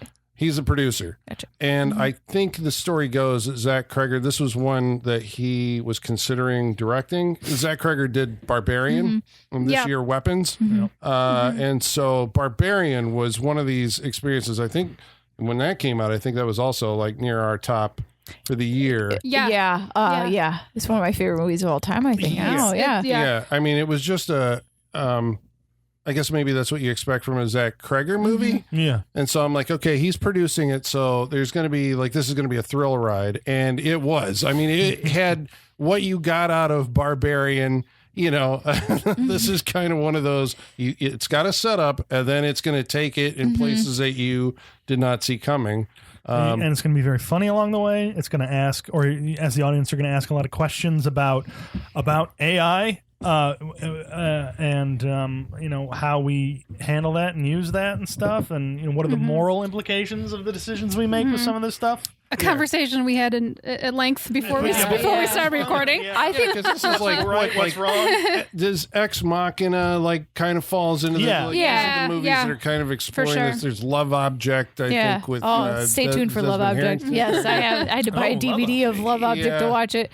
But the idea of like, in the future, I mean, are we even going to have like human romantic partners? Are you just going to love this thing that you have? And then like, what does it think? Human or what does it cyborg know? relations. There's a bunch of like, there's like jailbroken stuff that happens here. There's people able, like she can control her intelligence level. Yeah, there's and, some funny reveals. And some interesting stuff. Too much was shown in the trailer. Too much. Yes. This one was ruined in the trailer for me. Yeah, because the one trailer I saw, which is probably one you saw, is Jack Quaid literally sitting down with her and saying, "So here's the deal, you're a robot," like to her face. Yeah, that's the thing. And you're like, so like, not only do you know she's a robot, but you didn't know that she didn't know that. So it's it's like, do studios really have no faith in their audience? Yeah, like they have to, right? Right. But some of it, that is I guess it's like some of these like Sinners, I guess is the other one. It's like these are the concept. The concept is it's the robot finds out that she's a robot, and then mayhem ensues. That It's is like, what how's they're she- using to try and hook Yeah, everyone. But when you watch the movie, That's the wrong that hook. is Yeah. the 20-minute reveal. Right. Like Yeah. that is the first surprise. Yeah, you I can't. don't think that they must not have confidence in their movie. That's what I'm But how saying. else Like, would they you- don't- How There get are me to other- see that Okay, movie but the without telling me. first trailer did not. You just don't put that explicit of a Make it look like line in the she's being hunted trailer. for different reasons. Yeah, And the first Yeah. one actually was kind was of was more just like out of context clips. yeah. Yeah, It was, Yes. her lighting her thumb on fire. Yeah, Yeah, it was- Hand on fire. You're it like, was- what's happening? It was That's a the lot one of that like got me. quick cuts with like a weird silent, Right. like there was no music. It was just like a weird Yeah. silence. and like it ended with the lighting of the hand. Yeah, on fire. And that that's was the a one good I saw, trailer. and I was just like, Yeah. oh, I don't know Because what's it's happening intriguing, here. and you're and like, it was just, and then it was just like from the makers of Barbarian. I'm like sold. Right. Yeah. And then you Yeah. do nothing else. and then the second trailer is like, okay, we're gonna dive But no, into not the- today. Well, you and- need the first, the Yeah. teaser trailer, the regular trailer. You don't have need to- all the TV spots. You need all the stuff that's going on social media. Well, Don't and you can't just take the don't whole- spoon feed me. I know. the But you have tra- to spoon feed everybody else. The trailer I saw with that line also had the clip of them opening the safe. So Oh, I Jesus saw Christ. like there was literally no surprises for me when That's I saw so that movie, stupid. and I had a much worse time with it than the people I was with because I was like, I feel like I've already seen it. Like Yeah. nothing surprised me, and that was a bummer. And so yeah, for sure. Because I enjoyed the movie. I didn't like it as much as I liked Barbarian. yeah, same. But but that's a lot to do with it. I was just like, I know what's happening. It's still good, but I know Yeah. what's happening. Yeah, I think just before I went to go see the movie, like a half hour before, I think I went to look up the runtime because I want to know how long it was, and it's something about what it is got revealed because it was like right above the runtime. I was Yeah. like, what the Mhm. Then I was able to go in and watch the movie differently because you watch the movie differently once you know a certain type of information. Yeah. And it's- Because and- Sinners was the same way. It'd be like you go look up the runtime and it's like best vampire movie ever. Like, Yeah, fucking there you hell. go. It is. There's a fun way to watch it, knowing that information as well. Usually, you would get that on the rewatch of the movie because you're looking at people's dialogue Right, and what yeah. is being said and what's Yeah. not. yeah, I it felt like guess. I was. That's- But I knew that. Yeah, But that's that's how not the I same watched as, it like, the being first like, time. whoa. Yeah. It felt like Unfortunately. I was showing everyone else a movie I'd already seen yeah. because I had already Yeah. I'm like, oh, okay, Yeah. well, Yeah.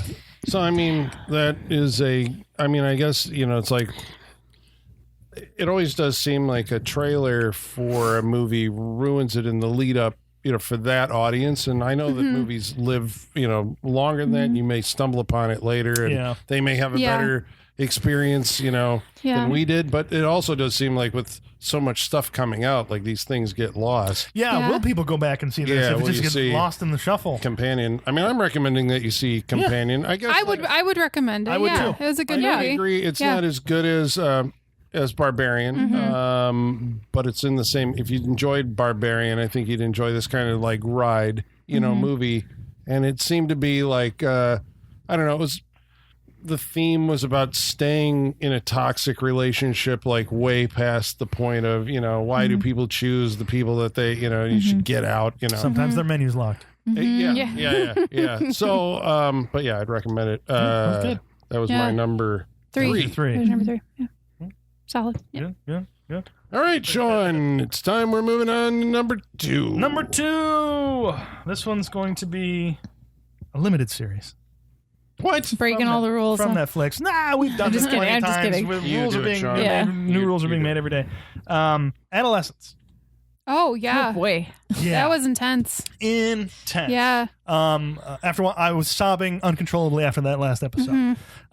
It's such a, I think it's such a good series. It's such a, like you said, intense, extremely emotional, and I think very, very important to the time we live in, considering social media and what it does to the adolescent mind and what growing up in this modern world is, not just with social media, but and what kids go through and what parents have to go through in certain situations. Hey, help me out here. What is it? Is Okay, it a documentary or? No, it's a series. four-part- Yeah. Okay. Dramatic series. Okay. It's the story of this happens. It's a British series. It's a British series. Yeah. Stephen Graham, who I think, if you don't know the name, He's- you've seen yeah. the guy, you know who he is. He's delightful. He's delightful. He co-created and produced the show. He also stars as the dad of the child. Basically, it starts off with a SWAT team breaking into a house early morning and arresting a 13-year-old boy under the charge of murder. Oh, wow. One of his classmates has been murdered. He's the one that they're going to arrest. And each episode, there's 4 episodes, each about a little more, an hour, a little more longer. Every episode is one shot. That is sort of the gimmick of each one. It's impressive. And it's impressive. There's a lot of behind the scenes stuff on and everything, but it is impressive. It's not just something that they decided to do for it. It helps with the emotions of the scene of the each episode, because you stay with these characters through so much of it, and so much of the show is watching the characters react to this information, because and like each episode is a perspective. Like one is entirely with the therapist, and one's entirely with the dad, and it's different. One's entirely with the family, or one's entirely with the cop who's pursuing it. Yeah, they go to the schools and talk to the other students, and so you get to know sort of like the friction that is happening there for all of these students, and sort of this crazy social.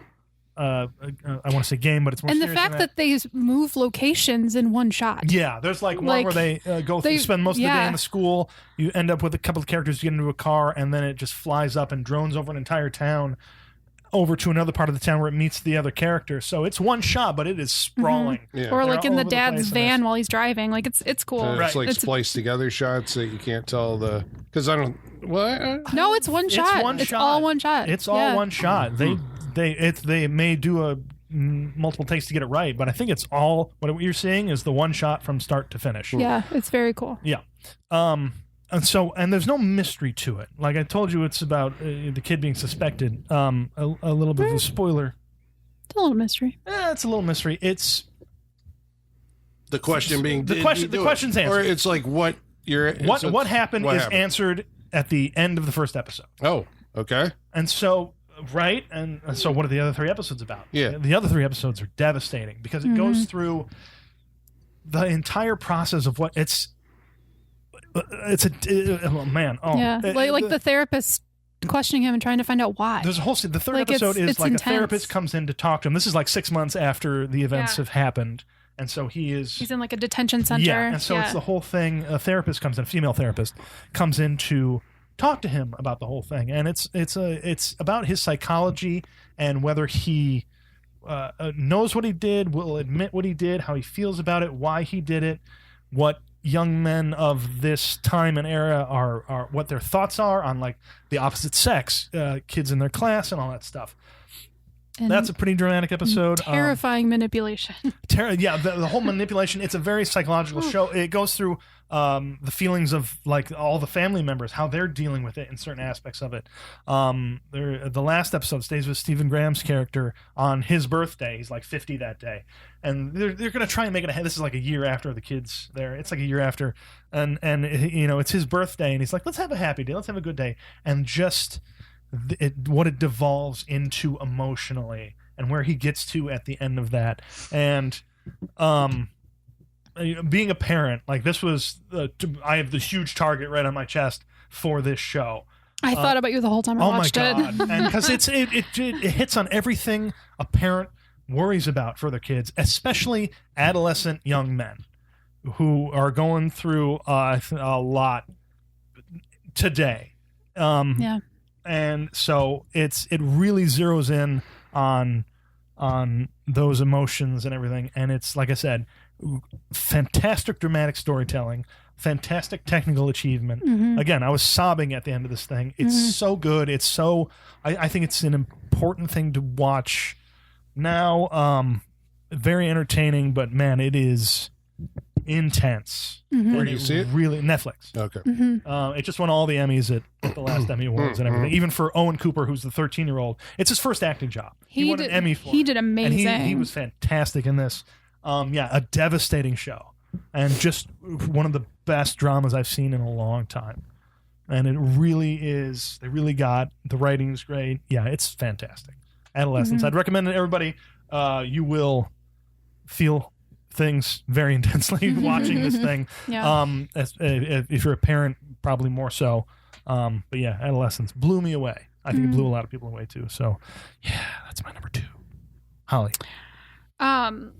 Well, first of all, I followed the rules and picked all movies. But if I I was had, tempted to break the I rules. was like, if What are we here to do? If I- die from the robots tomorrow. if Break I the hadn't rules. if I hadn't followed the rules, Task would be on my list. yeah. Oh yeah. Task was a fucking amazing Watch Task. series. Okay, good. It scratches that True Detective itch. It's so good. Okay. Task Which would season of True Detective itches? one. Okay. Have to ask. That's a valid question. That's a valid question. No, it's so good. Task. Okay, Watch Task. Task on HBO Max. It's so good. Correct task. Yeah, it's For Holly. but it's not on my list because I followed the rules. My number 2 is Frankenstein. Nice. I did love Frankenstein very much. I recognize it is not a perfect movie because it is a passion project, clearly. Guillermo del Toro has been writing this love letter for his entire career, right? Like every movie has been leading up to this. Yep. So I recognize that passion comes through, so it's not a perfect movie, technically speaking, with a lot of elements, but it got me. I went in with pretty low expectations just because I went into every movie this year with low expectations because every movie was the best movie of the year and they just weren't. Just because it's sad and bleak doesn't mean it's good. That's true. That's true.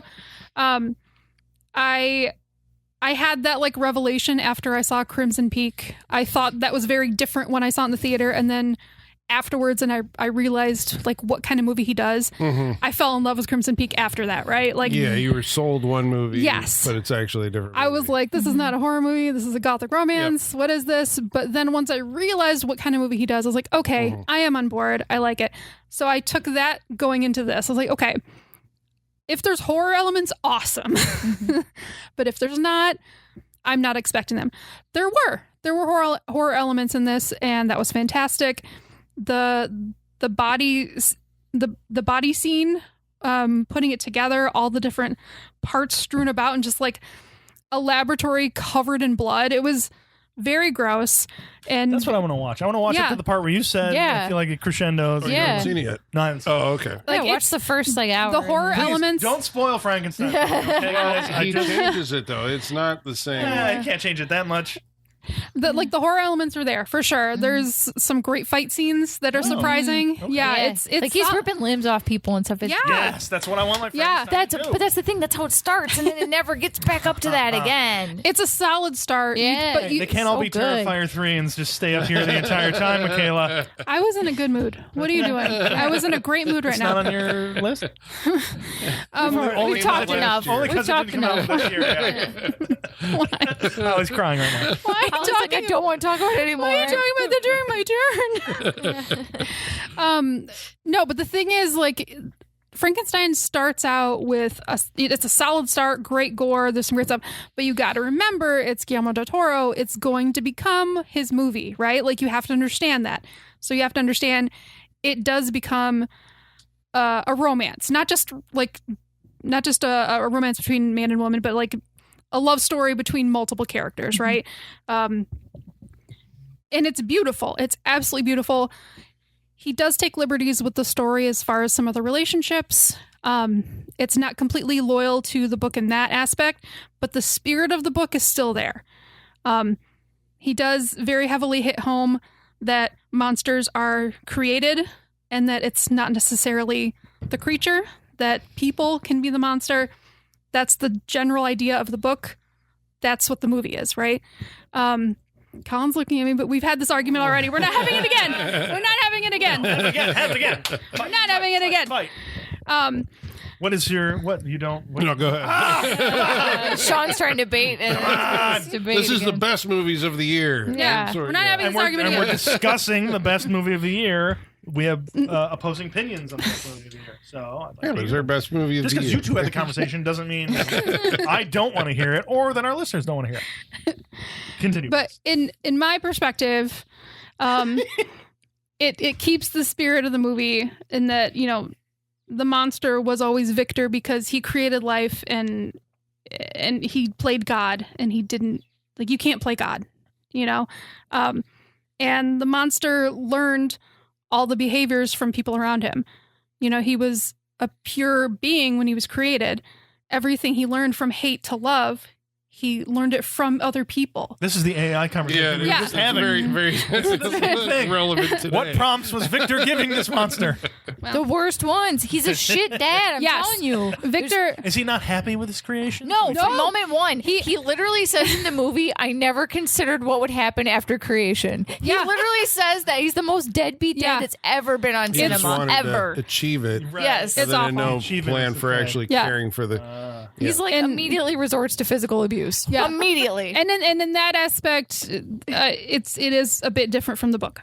I will say, Victor wasn't entirely that monstrous in the book, but it's a beautiful movie about emotion and humanity and love and hate and all these things that make up people. And I was so emotional. I cried a lot during this movie. It just really hit me.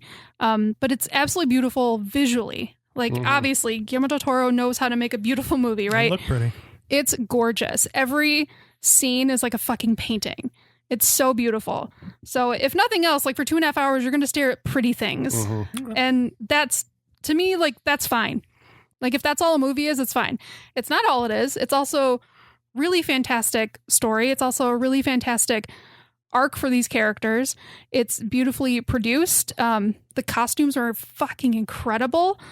Jacob Elordi blew my mind in this movie. Like, he doesn't say anything for quite a while, but he says so much. Like, his facial expressions are incredible. Yeah, if I didn't think he was a star before this, when I saw it, I was like, holy shit, this kid, he is a star. What else did he do? His dick exploded in a movie we watched on this the show. Mortuary, whatever? Yeah. Oh, That's right. how I know. Never forget, he's the man whose Wow. dick exploded. I was Frankenstein. I was awesome. but His dick exploded. he was on- He's on Euphoria. He's on Oh, Euphoria. yeah. He played Elvis and Priscilla. Yeah, and he was in Saltburn. Yeah, Okay. That's all. Saltburn. Yeah. But Euphoria. All these people come from Euphoria. All that's of them. true. Gotcha. But Because I've seen none of whatever else. yeah, I fell in love with this movie. It's not perfect, but I thought it was absolutely gorgeous. And it exceeded my expectations. So definitely my number 2, Frankenstein. Nice one, Holly. Thank you. I agree Thank you. with a lot of what you were saying. Yeah. I think you summed it up well. Thank you. Okay, number Michaela, 2, right? Number What 2. is your number 2? My number 2 is Final Destination Bloodlines, which I saw with Colin, The other actually. part of the tie that Yes. kicked out. So I saw this with Colin, and a $50 million Final Destination movie. So sign me up. I'm in. I'm already in. Is that what the budget was? Yeah, Oh, wow. and it shows. It does. shows. And it has maybe the best opening sequence of the whole franchise. I think it is like it's Oh, the Skyview Skyview, Hotel. yeah. It's 1969, and we're going to the top of the Space Needle for the grand opening of a restaurant. What could go wrong? I love it, and it slow builds for so long, and all these little things add up. And they set real stunt people on fire for this, including the oldest stunt lady? actor. Yeah. But it also has like a really important story with characters that tie into the universe as a whole. We make fun of the Bloodline subtitle a lot around here, and We truly deservingly did. so. A movie that coming out like Yeah. the what, 5th sequel? This is sixth. Sixth? Jesus. Yeah. The 6th sequel, and it's got a Bloodline subtitle? Yeah, no way chance. should Because this I remember succeed. when they first announced it, because I think the thinking was that because Tony Todd's coroner Yeah. is like, isn't his name like Coroner Bludd? Bloodworth. Bloodworth. Yes, Okay, Bloodworth. Bloodworth. Yeah. So I'm like, oh, Bloodlines is going to be like Yeah. the story of Tony Todd. And you How he were connects maybe all these- right. They could still right, make that, they yeah. could still make that movie with a younger version. Something Tony Todd obviously wouldn't play him. But Yeah. But he's in this. Well, he's in he this. is, Yeah. He is in this. Yeah. Yeah, This is and not his final line. I actually think that Breck Basinger, who plays Iris, like the main blonde girl in the 1969 opening, I think she's great. And she's only really in the first 20 minutes of the movie, and then she's out pretty much. But Out of movies where with restaurants in high rise. I also saw Drop. Needles. I was like, this one's my favorite yeah, of the two. yeah. Drop was. It was all right. Drop Yeah, it was was all right. stupid. It was all right. It was mid. Like everything else this year was mid. It Yeah. was like it's cocky and kind of It's it's good like enough. you The can tell ending. when- Yeah. Yeah. A general note for Christopher Landon movies going forward: either be funnier or be scarier. You gotta like, Yeah, pick one and do it comedy better. is not his Yeah. forte. Yeah. No. But it did work in like Happy Death Day. The first That's the one. thing. True. Like Yeah. he has like, why are his movies getting worse? The That's what the jokes in Dropout was like did you think this was going to land? Like, did you really, like, I don't. It's really hard to have jokes next to you talking about how your husband's been abusing you for forever. It's not hard to switch those gears that quickly. weird. But anyways, that's our thoughts on Drop. Yeah. Finalization Bloodlines has no business being as good as it is business at being all. as good as it was. It was surprising. It was really good. Because it's been like, I mean, forever. It feels like since the last 2011, one. so it was the last one. So Really? 14 years. Wow. I Yeah. think that's why this one. I mean, it did really well, right? It did like well. people Did showed up because it $110 million. People Well, showed up. yes. And the Reviews word of were mouth pretty was good. good. Yep. Yeah. But that's a lot today. Yeah. You know, to make that Yeah. on Final Destination 6. I mean, Yes. it was like, People really Really? liked it. Yeah. People Yeah. really liked I think it. it might be like one of the best ones of the whole franchise by far. Like it does stupid things, but it gives us exactly what we want going over the top. And like I like the slow build up to all the things in the killing Rube Goldberg machine coming together. Yep. I didn't even mind the bloodlines and the like, oh, we got to trace our family tree back because it makes sense. They make it tie together in a way that makes sense. Right. that's And- what's new to this one. Right. Is Right. that if someone died in the 60s, then their whole bloodline should be gone too. So death's going to come down the bloodline. It's Right. great. No, that's a good idea. Yeah. Yeah. Because it ties into eventually like the other movies. The Is other that right? movies, This is yes. like a prequel, isn't Yeah. it? Well, no. I can't I don't remember. think No, it ties it's too not. much into the other movies. I wanted it to because with the Bloodline thing, there's an opportunity to like go back and be like, this is where Alex Browning, his Yeah. family Yeah. comes. One of his long family members was like in the tower that Yeah. that got saved, and that's a reason. And they could still do it, and that's the reason why death eventually comes for him in that first movie. But they just don't tell that story. But Yeah. they could tell. Maybe it. I was remember how surprised it that they ends. didn't I'm bring. surprised they didn't. They either. didn't go anywhere with that. Yeah. I remember the rolling penny. There's like a focus on like this cursed Yeah. penny. Yes, it's an basically, evil and this one- penny. Yeah. I Because know. I said Bloodlines. I thought we Because I genuinely thought I missed something. No. I was like, did I miss how it ties back? No, it is the Bloodlines vary specifically Just that within this family. story. Yeah. That Yeah, family. yeah. They could expand upon it if they wanted to. Yeah, because this is just the one one of the many final Yes. destination tragedies that death is working with all the time. Yes. I can't believe they did the like dystopian bunker grandma storyline better than Halloween 2018. Like she goes to see her grandma who's afraid death is coming for her, lives in this lockdown bunker, gives her the knowledge she needs to go defeat this. Like Makes more sense in this It movie does, than it I ever did in know. Halloween. I know, I 100%. can't believe I saw it again in a movie and I was like, actually, this is an improvement. Like I actually kind of laughed when I saw that part. I know. I was like, really? Especially because like the wind was like taunting her with wind chimes and the weather vane and stuff. She's like, I see what you're doing. Death is very It's like, there's a playful. plant that's gonna fall. She's like, I know you. But You're gonna do it to me today. the opening sequence is like its own mini movie, and I love this is what I love about Final Destination is like this building is crumbling, people are falling through glass, blah blah blah. But Breck Basinger's finger getting caught on her engagement ring and almost getting degloved is one of the worst things I've seen in recent memory. And I was like, wow, crazy how they know that they can twist the knife like that. Like Yeah. you just watch people fall out of a skyscraper, but what's going to do it is the degloving Yeah. of the finger. Like That's gonna get the ooh from the crowd, and one of the biggest cheer from Yeah. the crowd was the kid yes, at the end of that opening scene. What is a piano fall? Yes. I think? Yeah. like Looney Tune style. The Yeah, kid there's who's annoying the entire time through the opening. Yeah. As the one who gets down to the ground and is running away. And then he boom! caused it technically. He did. Yeah, He well, did. it's his Yeah. fault. Penny caused the whole thing, Right, that right, little yeah. shit. And then Yeah. he gets a piano falls on him as he's almost gone. What was it? The MRI machine? Was it? That was great. fantastic. And I then, like loved a it. week after the movie came out, wasn't there like a news story about a real guy? Yes, there was. Who Who got sucked in. sucked into Yes. Oh my god. That yeah. was a thing. machine. But it That's was the combination terrifying. of the MRI machine and the vending machine working Yeah, together.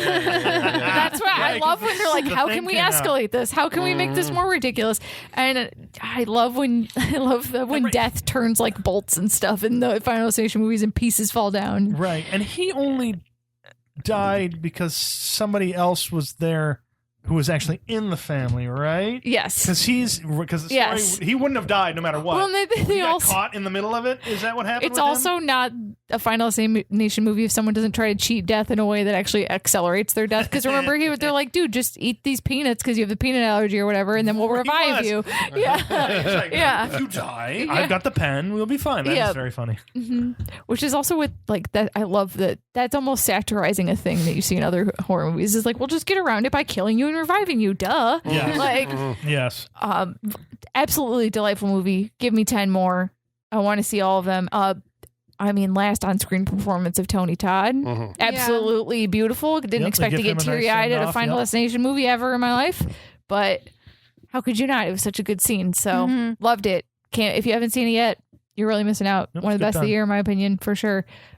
I really enjoyed that one too. Yeah. It didn't quite make the list, but Yeah. I mean, it was like, it's like top 10 probably best movie Yep. experiences. Companion and Bloodlines. Yeah. That tie at the end. I was like, And the Oh, log, those are the the two- log those are the truck, two, yeah. the log truck is back. The log truck is back. The log truck It's the final one of the movie. Bravo. I love that it gets a few cameos before that, though. It does. And It's also, a star. And this was also like Final Destination's back.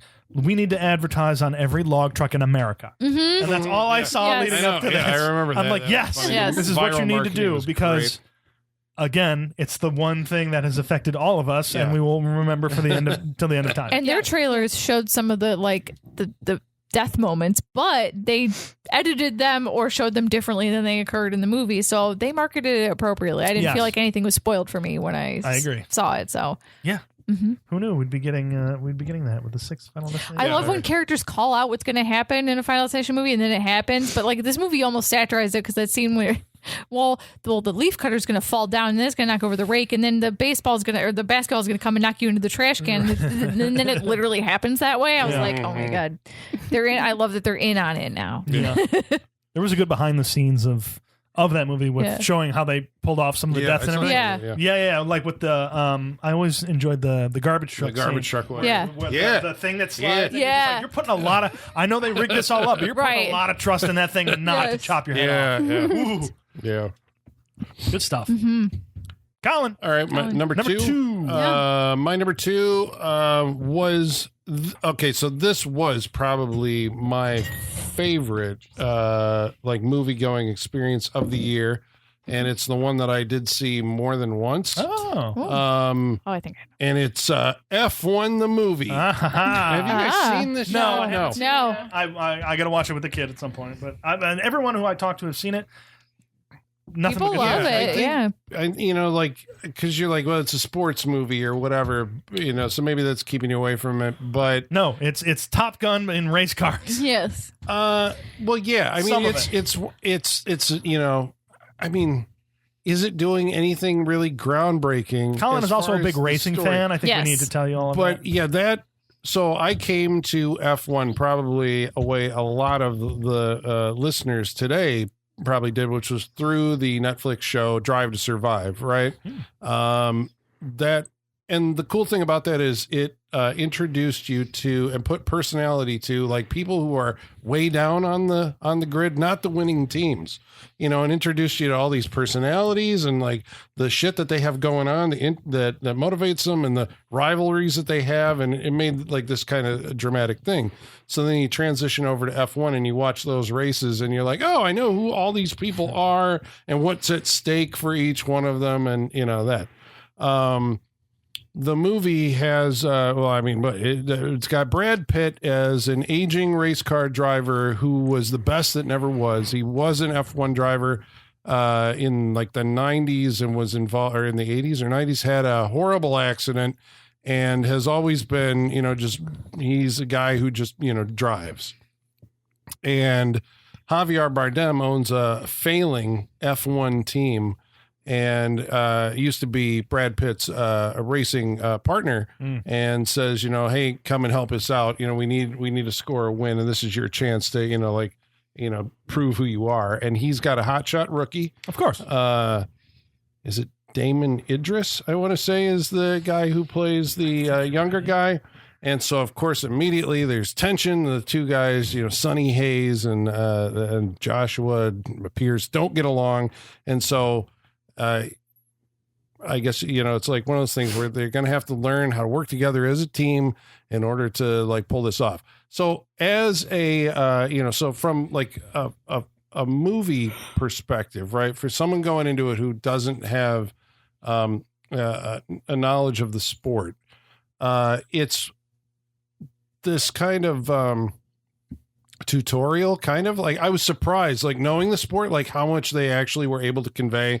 The announcers are all telling you like the rules and all this stuff. Good. And I guess this is the thing that I didn't understand before I came into F1 was that, you know, it seems like the focus is on the driver, but it really is like this like team sport, like this multi-million-dollar thing where these people are building and engineering like the fastest machine on earth, and then they test them by racing them against each other. And the racers are the guys in the cockpit that have to actually pull this stuff off. And then, you know, things that they find out from engineering in F1 eventually trickles down to us in like our, you know, cars, the commuter cars or whatever that we drive. But it was just like I want to say of all the movies that I saw this year, I like left the theater like optimistic, Okay. you know, Good. where you're just like, you know, cheering and like, yeah, I mean, it's an underdog story, I suppose, right? Like that's the thing that kind of, you know, you always root for the underdog. Brad Pitt's perfect is like the grizzled veteran, you know, Damson Idris is like great as the, you know, he's cocky, but you understand him too, and like it really is a two-hander. I mean, it's not like the movie, the posters make you seem like it's the Brad Pitt show, but I mean it's a team thing. Like everybody was really good. It's by Joseph Kosinski, right? I hope I'm saying that right. The director of Top Gun Maverick. Yeah. He also did. That's why it felt like Top Gun. Yes. Okay. So it's Jerry Bruckheimer produced it. So it's the people who made Days of Thunder back in the day. And so it is at the pinnacle of like, you know, movie craft, where you're just sitting there and like, these are like some of the cleanest, you know, images, the best sound editing, the best score. I think, I don't know if it'll be nominated, but like it's the score, Hans Zimmer, you know, that I've been playing and a lot this year. They I guess created some new technology that I guess was carried over, maybe some of it, initially concepts from Top Gun of putting these cameras all around the car. So like you do kind of, you know, feel what it's like to be in the cars with these guys. That's why I say it's Top Gun, because I'm pretty sure that all the amazing photography we saw in the newest Top Gun where Tom Cruise is in the jet. Yeah. And you get those great views of everything around him as they're flying and everything. Yeah. I imagine that was transported over to the cars. Yes, but like they're like, yeah, Brad Pitt and Damson actually drove the cars. And I'm like, yeah, okay, they drove. Mm-hmm. They drove like F2 cars, and they drove, you know, probably on a closed circuit CG maybe, or stunt guys put the other cars on. I mean, like, because when you're watching it, you're like, holy crap, like that looks dangerous as fuck, you know, and like 200 miles. That's what I want when I'm watching the movie. And I'm like, okay, that's got to be like the stunt guy or whatever. But when you're in the cockpit with them, I mean, like, you know, there's no faking that. They're, you know, turning, and the other cars are there. It was a kind of exhilarating like action movie experience. Yeah, I guess right. Yeah. So you think people that don't like racing would like this movie? Yes, because I think I have no interest in F1 racing. No, it's just basically because it really does. It does like that. You know, I mean, it's more like I don't know. Like probably a story as old as time. Yeah, it's not breaking any. Like, I mean, I'm sure it just with like a basic outline, you could probably go like, okay, I can predict pretty much, you know, what's eventually going to happen in this movie. So, but it does that that thing that all great underdog stories do, where you end up rooting for. It gets you involved in that way. So you're like, oh man, I really hope that they. Oh no, that you know, like oh, I hope they overcome it. You know. And I thought it worked. So it's not reinventing the wheel, but just the experience of it itself was so great. I think probably if you are actually an F1 fan, you'll be crying foul quite a bit. You know, it's like, okay, that would never happen. They'd be out of the race for that, you know, because, I mean, it mixes up. It makes it very So a non-racing fan might be prime for this. Yes. I think it plays to, it aired for like, okay, let's go for the broader audience, not for the actual, you know, like racing fan. Although it was, it's wild to sit there and see them interacting with all the real life racers I mean, they don't really have a lot of roles, but they're there. Right, and it's like, but- okay, this is But if you know the 2023. sport, you see those guys, you're like, oh, I know who that is. Yeah, you're like, it's what? exciting And for Lewis fans. Hamilton produced it, I think, and he was a 7-time world champion, so There you go. it's got that pedigree. So, but yeah, at the end of the year, I was like, that is probably, like, I'd rewatch it again, like right now. It's, I thought it was great. Okay. So when I want to make the kid watch it, we should just come over here and rewatch it down here on the big screen? Yeah, bigger screen, the better. It's one Yeah, of that's what I those, figured. It think. looks like Yeah. it needs a big screen. Okay. Although I'm disappointed, the Blu-ray version does not have the IMAX aspect ratio. Damn it! So I saw that once in IMAX, and That's never to see it that Never way again. again. All right, and now Remember it forever. sounds like we are moving on to the best movie of the year, and I just want to say it seems like there's one obvious exclusion It that does we seem have like all that. had. So I wonder where this is going, but we're going to lead I think off. maybe for you and me, and maybe Michaela, you were a wild card. I don't know what the fuck you're going to pick. I love being a wild card. I know you do.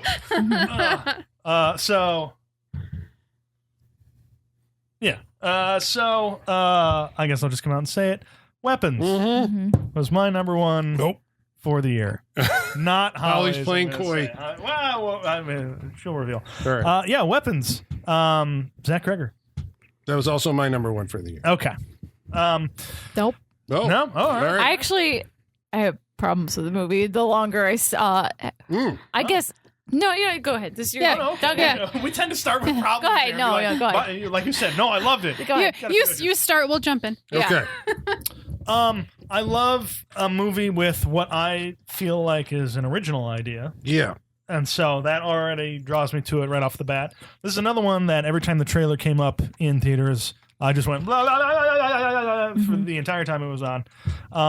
So I was very surprised. This feels like a very original movie. I love the cast of this movie. Josh Brolin. What's her name? Julia Garner. Julia Garner. 3 movies this Wolfman. year, From the and Wolf- Fantastic from the Four. Wolfman. That's right. She She was a was in Silver for- Surfer. Yeah. She's great. Did you know there's only 8 actors allowed to make movies these days, guys? Because they all have 4 or 5 It seems movies a like year it, doesn't coming it? out. Oh, I started making a list in my State of the Union. I couldn't believe it.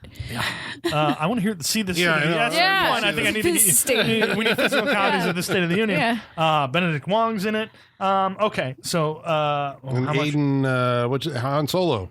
Oh yeah, Aaron Ray. Yeah, Right, sorry. that blew me away because I In was one like, of my- wait, he can act. He can Oh act my in one of God, my he can favorite act. parts of the movie. One of my Yeah. favorite roles. Yeah, good for Because him. It's a unique movie. It's told in it's not all linear because No. it goes back on itself every Yeah. now and again. It feels like, I hate to say Tarantino, but it's just a So- movie with different. He said the there inspiration was Paul Thomas Anderson's Magnolia. Okay, Mm-hmm. And then Magnolia. once you hear that, then you're like, oh, the cop character is very inspired by like the John C. Reilly character in Magnolia. But yeah, Were there title chapters? Yeah, there is the Okay, it's character's been a while name. since I've seen It goes. It goes Oh, to it the goes by the names, it goes right? by the character's Okay. name. Yeah. So we get these different parts with these different characters. The big setup is what is it? 17 or 27 kids? 27. 27 kids. I think. Wait, no. What's the time? See, it's been a while since I've seen it. 17. It's been so it was long all the since I've seen it. kids in one. in one classroom, teacher's except classroom. one, at 2:17 in the morning. Woke up, ran out of their houses, and were never seen again. This is basically the log line in the poster. Yeah. And so you're going to this movie going, okay, what happened? And that And I don't think you could guess. that moment in the trailer was very creepy when they're all running. Yeah, It's very with creepy. the plane arms. Yeah. Now, I guess I'm piggybacking. No, go because for it. But the thing about, we're talking about trailers, this one, right, tells you that. Yes. And I think you saw like a town hall meeting Yep. where they're discussing that, and we get Why that there's- her and why her classroom and why only her? Yeah. And all of that is basically the first like 10 minutes of the movie. So this Yeah. trailer, And you get a brief snippet of Wong running with the face. Yeah. Just a quick snippet. but Yeah. I went into that going like, I have no No idea idea. what the fuck this movie is about. Yeah. And No I idea. liked that. Yep, and that's my favorite. I'm just like, I have no idea what I'm getting into, but Again, it was just quick images and then from Barbarian. Like Yeah, I was like, which is yes, sold. I'm in. I'm in. and sounds good to me. Yeah. And what I got was something it felt a little familiar, but also something I did not expect to get. It's a very funny movie. It keeps you engaged the entire way because you're just like, what the fuck is going on? and why.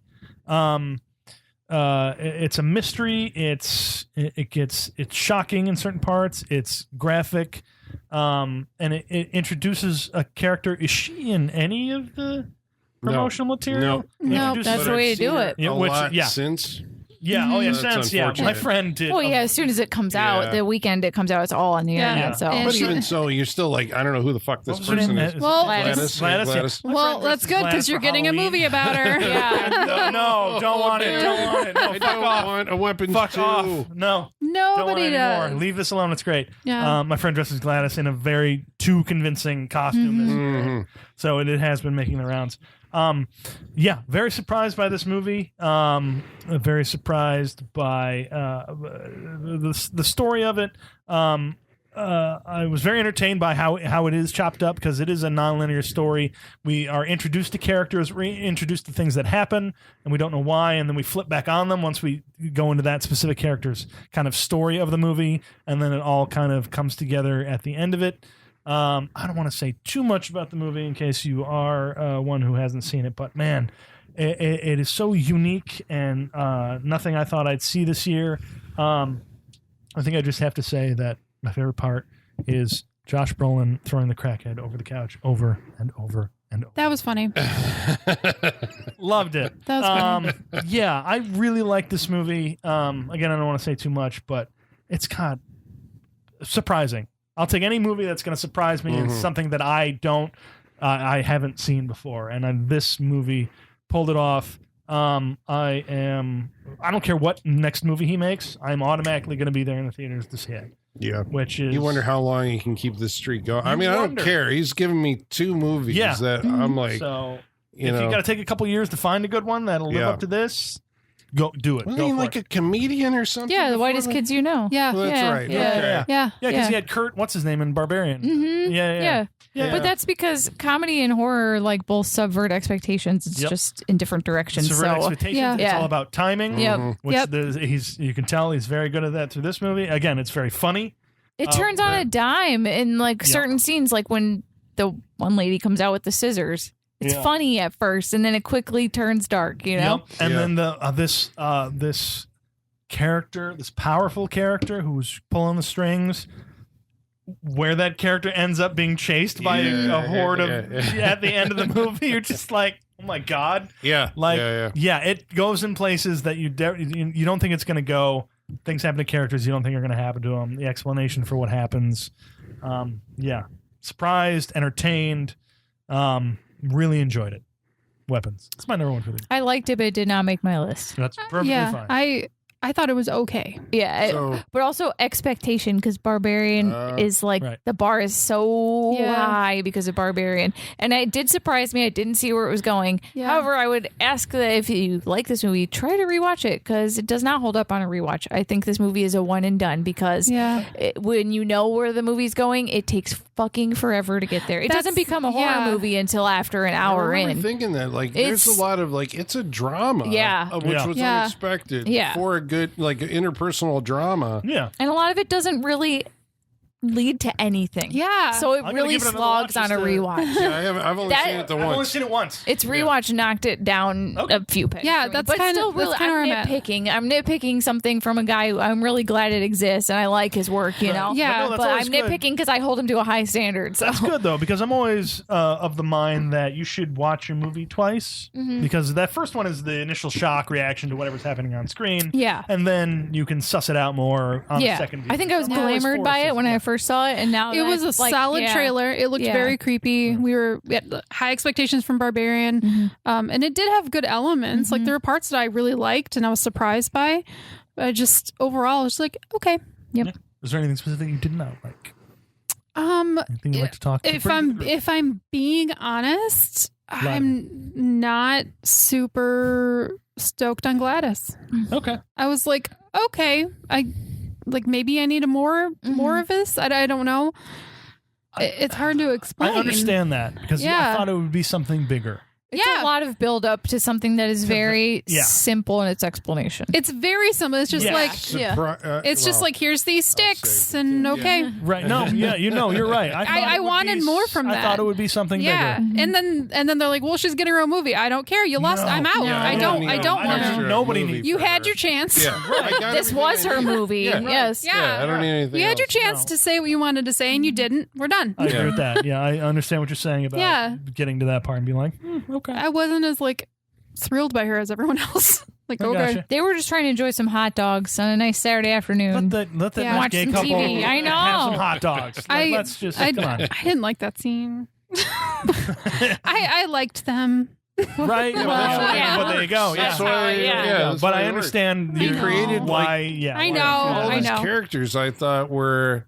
I mean, but that's part of, I guess, why That's I why like it's the so movie. long, because we spend so much time with all Right, these people. yeah. But I like that. Like I forgot. I guess I was carried away by it, and I got into their like what they had going on, and like and the shift in perspective would add something, and that's a good way to put it. I got carried away by it. I like that. And I didn't. Then you forget it's a horror movie, and then you're like, oh, that's right. This thing we're still trying to because you're dealing with like the fallout of like these kids just going missing in the middle of the night. Yeah. There's some weird stuff that is inexplicable to me. I don't understand why Josh Brolin saw the gun over Well, it his was a house. dream. I don't get why people get hung up on this. It was It's a true, dream. it's a dream. It's a So it dream. could What be more anything. explanation do you Yeah, need? it It's a could be fucking anything. dream. You dream I weird did shit love all when the he woke up time. and he woke up for that and went, Yeah. fuck! Yeah. Just in the corner. That was, I laughed out loud, maybe a little too loud. In the movie. Yeah, but I know there has been like a lot of like, okay, so what does it mean that he sees? It doesn't like, have to mean anything. It's a dream. It's a fucking dream. that he Dreams sees? don't always mean anything. Well, the title is also weapons. Yeah. It's like And they it's- have But also the double triangles. meanings. Like, I Well, don't think it's made necessarily made to be figured out. It's fine that it was just a dream, but like, why add it then? Like, what did it add? Well, I mean, like when you see it, like I think your mind goes somewhere. I don't know if he's like intending it, but he's not laboring on it. And I think that's actually why I really like this movie. It's a movie that has a lot of like, well, it's not commentary, but it is like bringing things up, but it's leaving a lot open to interpretation. Yeah. It's not actually spoon feeding anything to you. It's like it's there if you're looking for it, but it is like going to be a thrilling, roller coaster, Right, but ride, it but turns also out, right, like the gun, it's there if you want to dwell on it, whatever. But it also like you can just go buy it. But you could and read doesn't it like, necessarily- But the amount of discourse that gun got online, oh Yeah. my God, That's people would internet not people let have it no go. nothing else to do with It's their like, lives. have you never seen a David Lynch movie? Weird shit happens there all the time for no reason. You guys think it's genius when he does it, but if anybody else does it, it's like, what does it mean? I'm gonna Why go ahead, did he do I'm gonna it? go ahead and say I don't think any of those people have seen a David Lynch movie. Yeah, it's just I couldn't believe the discourse around the gun. I was like, this movie had a lot going for it, and the gun is what you're focusing Yeah. on. Okay, I don't get it. It is like, I think, I always, when I was younger, I suppose, like I was kind of in that camp. It's like, well, what does it mean? What does he intend? If it's not clear, then he's failing, as a director to communicate with me. But then ever since Ridley Scott explained what the fucking paper mache or the little origami The unicorn? meant in Blade Runner, I'm like, and it contradicted with David Lynch was like, I'm never going to explain my stuff. Yep. I'm like, okay, I get it. Art is like what you take from it, the discussion that you're having. That's what's important about it, not what the fucking guy actually. I just don't think the scene has any bearing on the movie at all. So why are we even talking about it? Like, it doesn't impact the story one way or another. It's just the thing he sees in his dream. It adds to, I think, the psychology of the Brolin character, where his head is at. But Yeah, that was supposed to be Pedro Pascal, by the way. Oh, was it? Yeah, And he was originally in and it. it seems and like then that's the it got point of it pushed. is to make people talk about it. Yeah. Right. Yeah, right. Think about what you're seeing. Be Yeah. engaged with it, not passively sitting by it, turning your brain off. Yeah. That's a good thing. But also maybe it leads to nothing. Who knows? Yeah. There it is. I'll come back around. Yeah. Weapons. Yeah. Holly, you're number one. My number one. Yeah. I am aware that I'm going to be alone on this ship. Oh, okay. And that this is not a freak show movie by any Wild card. means. No. This is not. Yeah, about no, it's it like- being a freak show movie. Yeah. Holly. It's just what you loved. It is what I loved. And you know what I love? I love Shakespeare. And my number one is Hamnet. Ooh, was it good? It was so good. Okay. I went and saw it the other day, and it was absolutely beautiful. Okay. I cried I love so Jessie much. Buckley. She is not of this world. Yeah. She is like ethereal. She's a nature child. Like she's Have you seen? she's not any of her human. previous stuff. She does Yeah. one where she's in an aspiring country singer. Yeah. I love that one. That was a great movie. She's The good. Bride, right? Yeah. She is. We'll She's in see The about Bride. that. Yeah. She Which- is the bride. The more pictures I see, that the more. Unless we get like just like God. Punk Frankenstein. Yeah. I want that to be good so bad. We'll see how that goes. No, amazing. Hamnet was beautiful. Paul Mescal is William Shakespeare. Didn't Yeah. Shakespeare have a son named Hamnet? Who That's died? the movie. Okay. I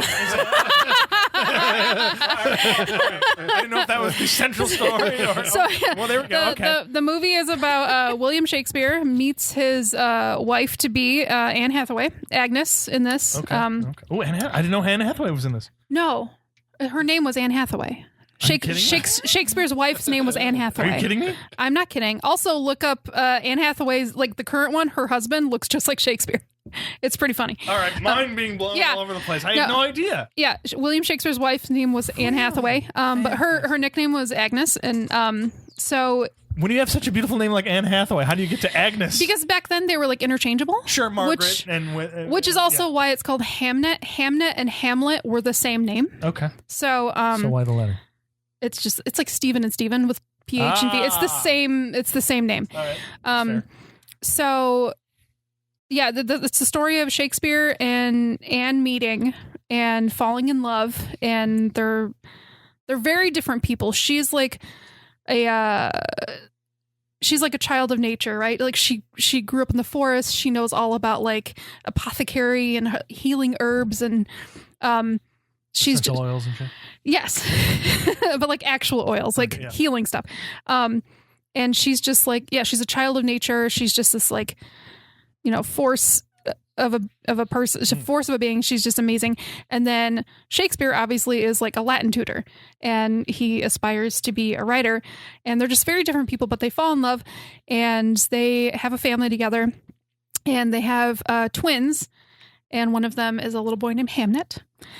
And the story is about Shakespeare becoming Shakespeare, right? Like he's going from being a tutor, and he moves to London to start writing plays and work. And in the meantime, his family's like waiting for him in the country, and he comes back home once in a while. And in that time, his children get very sick, and the twins get very sick. They think that the daughter's going to die. They send for him, and the son actually like has this connection to his sister where he like offers himself and says, "Take me instead." And overnight, like the daughter's better and he dies. Like it's very sad. And this is nothing. I'm not What's the daughter's name? the daughter's name. What is the daughter's name? It's a good question. I don't remember. We have Hamnet. I don't remember the daughter's name. So it's this intense grief. Like, and when the twins were born, they thought the daughter was stillborn, and she like insisted on holding her anyway. Okay, do they have to do one of those things with the puppy who comes out that way and just... Well, like the midwife Rub it. is trying to do that, and they think she's dead, and they're about to take her away. Like, we're gonna bury her, and she's like, "No, give me my baby." And she holds her, and the daughter like breathes to life, and so there's already like a close call, and then they think they're gonna lose her again as she's grown up. So in the meantime, Shakespeare has become William Shakespeare. He's become famous. He's made all this money, and they're just having very different grieving processes. She's like with her family and saying like, "You weren't here for your kids. Like this is your child died and you weren't here." And he's saying, "I'm providing for them. I'm grieving, but I have to provide for my family." And it's just, You have to provide you, Shakespeare. it's like visceral, and like Jessie Buckley has like guttural reactions of grief and of so many emotions in this movie. And it's so intense, and it sounds really sad, but it's also really beautiful. Because obviously the death of his son is why he writes Hamlet. It's his grief. It's his like love letter to his son. He's like, "I'm bringing you back to life so I can say goodbye to you." And I cried so much during this movie. It's so beautiful. And to like feel the story behind Hamlet, the words finally like come to life in a way I've never seen before. And I'm obsessed with Shakespeare. I love the poetry of it. I love Hamlet. And to see it this way, like how it was, and it is based on a novel. We don't know the entire true story of what happened. It's just pieces of like possible fact. So this is a very like liberal interpretation. Could be totally wrong from what happened. But if it's wrong, Holly doesn't want to be right. I don't care. In my mind, this is what happened. It's so beautiful.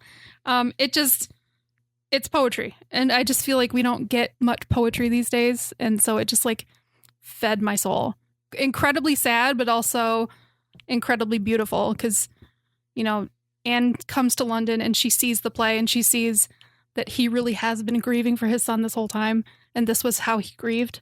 And it's incredible. Right. She's It's gotta see absolutely it the incredible. way he sees it. Yeah. Okay. I like Yeah. that. It's absolutely incredible. I loved it so much. Yeah, like I watched, I was like, this is my number one. This is my number one. It's so good. What's it on? It's in the theater. Oh, is it just? Yeah, I went to see it. Yeah. Okay. Yeah. Support theaters. Yay. I know that. Yeah. We should say, like, I saw a lot of movies. All the ones I'm talking about, I saw in theaters this year, and it was like me and maybe 20 other people. It was funny because I went the day after Christmas, and it was just me and like a row and a half of a family. like an entire family came to the movies together. And then you all hugged and sobbed at the end when you. No, we didn't. But I was laughing at them during the sex scene. I was like, you're with your whole family. But yeah, Hamnet's beautiful. I loved it so much. Paul Mescal is great, but Jessie Buckley is a force of nature. She's amazing. Yep. So like definitely my number one by far. Yep. Michaela. Oh, we already talked about it. My number one is Sinners. I did not see it in theaters. I saw it like 4 months after it I came did out, too, yeah. which I think was the way to do it because I definitely was like, there's no way this movie will live up to the hype. Like, because You needed some breathing room. yeah, exactly. Because it like went to theaters, it went out of theaters, it came back, it was breaking records, and like Right. I was just like kind of tired of hearing about it. But I do love every Ryan Coogler movie I've ever seen. I saw Fruitvale Station when I came out and I was in college, and I was like, that movie changed me as a person. It was so bleak and it's Yep. good movie but sad. And so I'm glad that he's not shackled by like the MCU anymore and can kind of do a one for me like we talked about. And he can't. Did you guys ever read about the deal he made with Sinners? Like he gets to own it after a certain amount of Oh, time. hell Like, yeah. He's good for going him. to deals for Yeah. stuff to own Yeah. his movies Yeah. at a certain point. So I think in a couple of years, like Sinners is just his. Good for him. My only issue with the movie was like we talked about was how the trailer was cut. Nothing with the actual Yeah. movie. It was with the trailer. It was great. I enjoyed it. It lived up to the hype.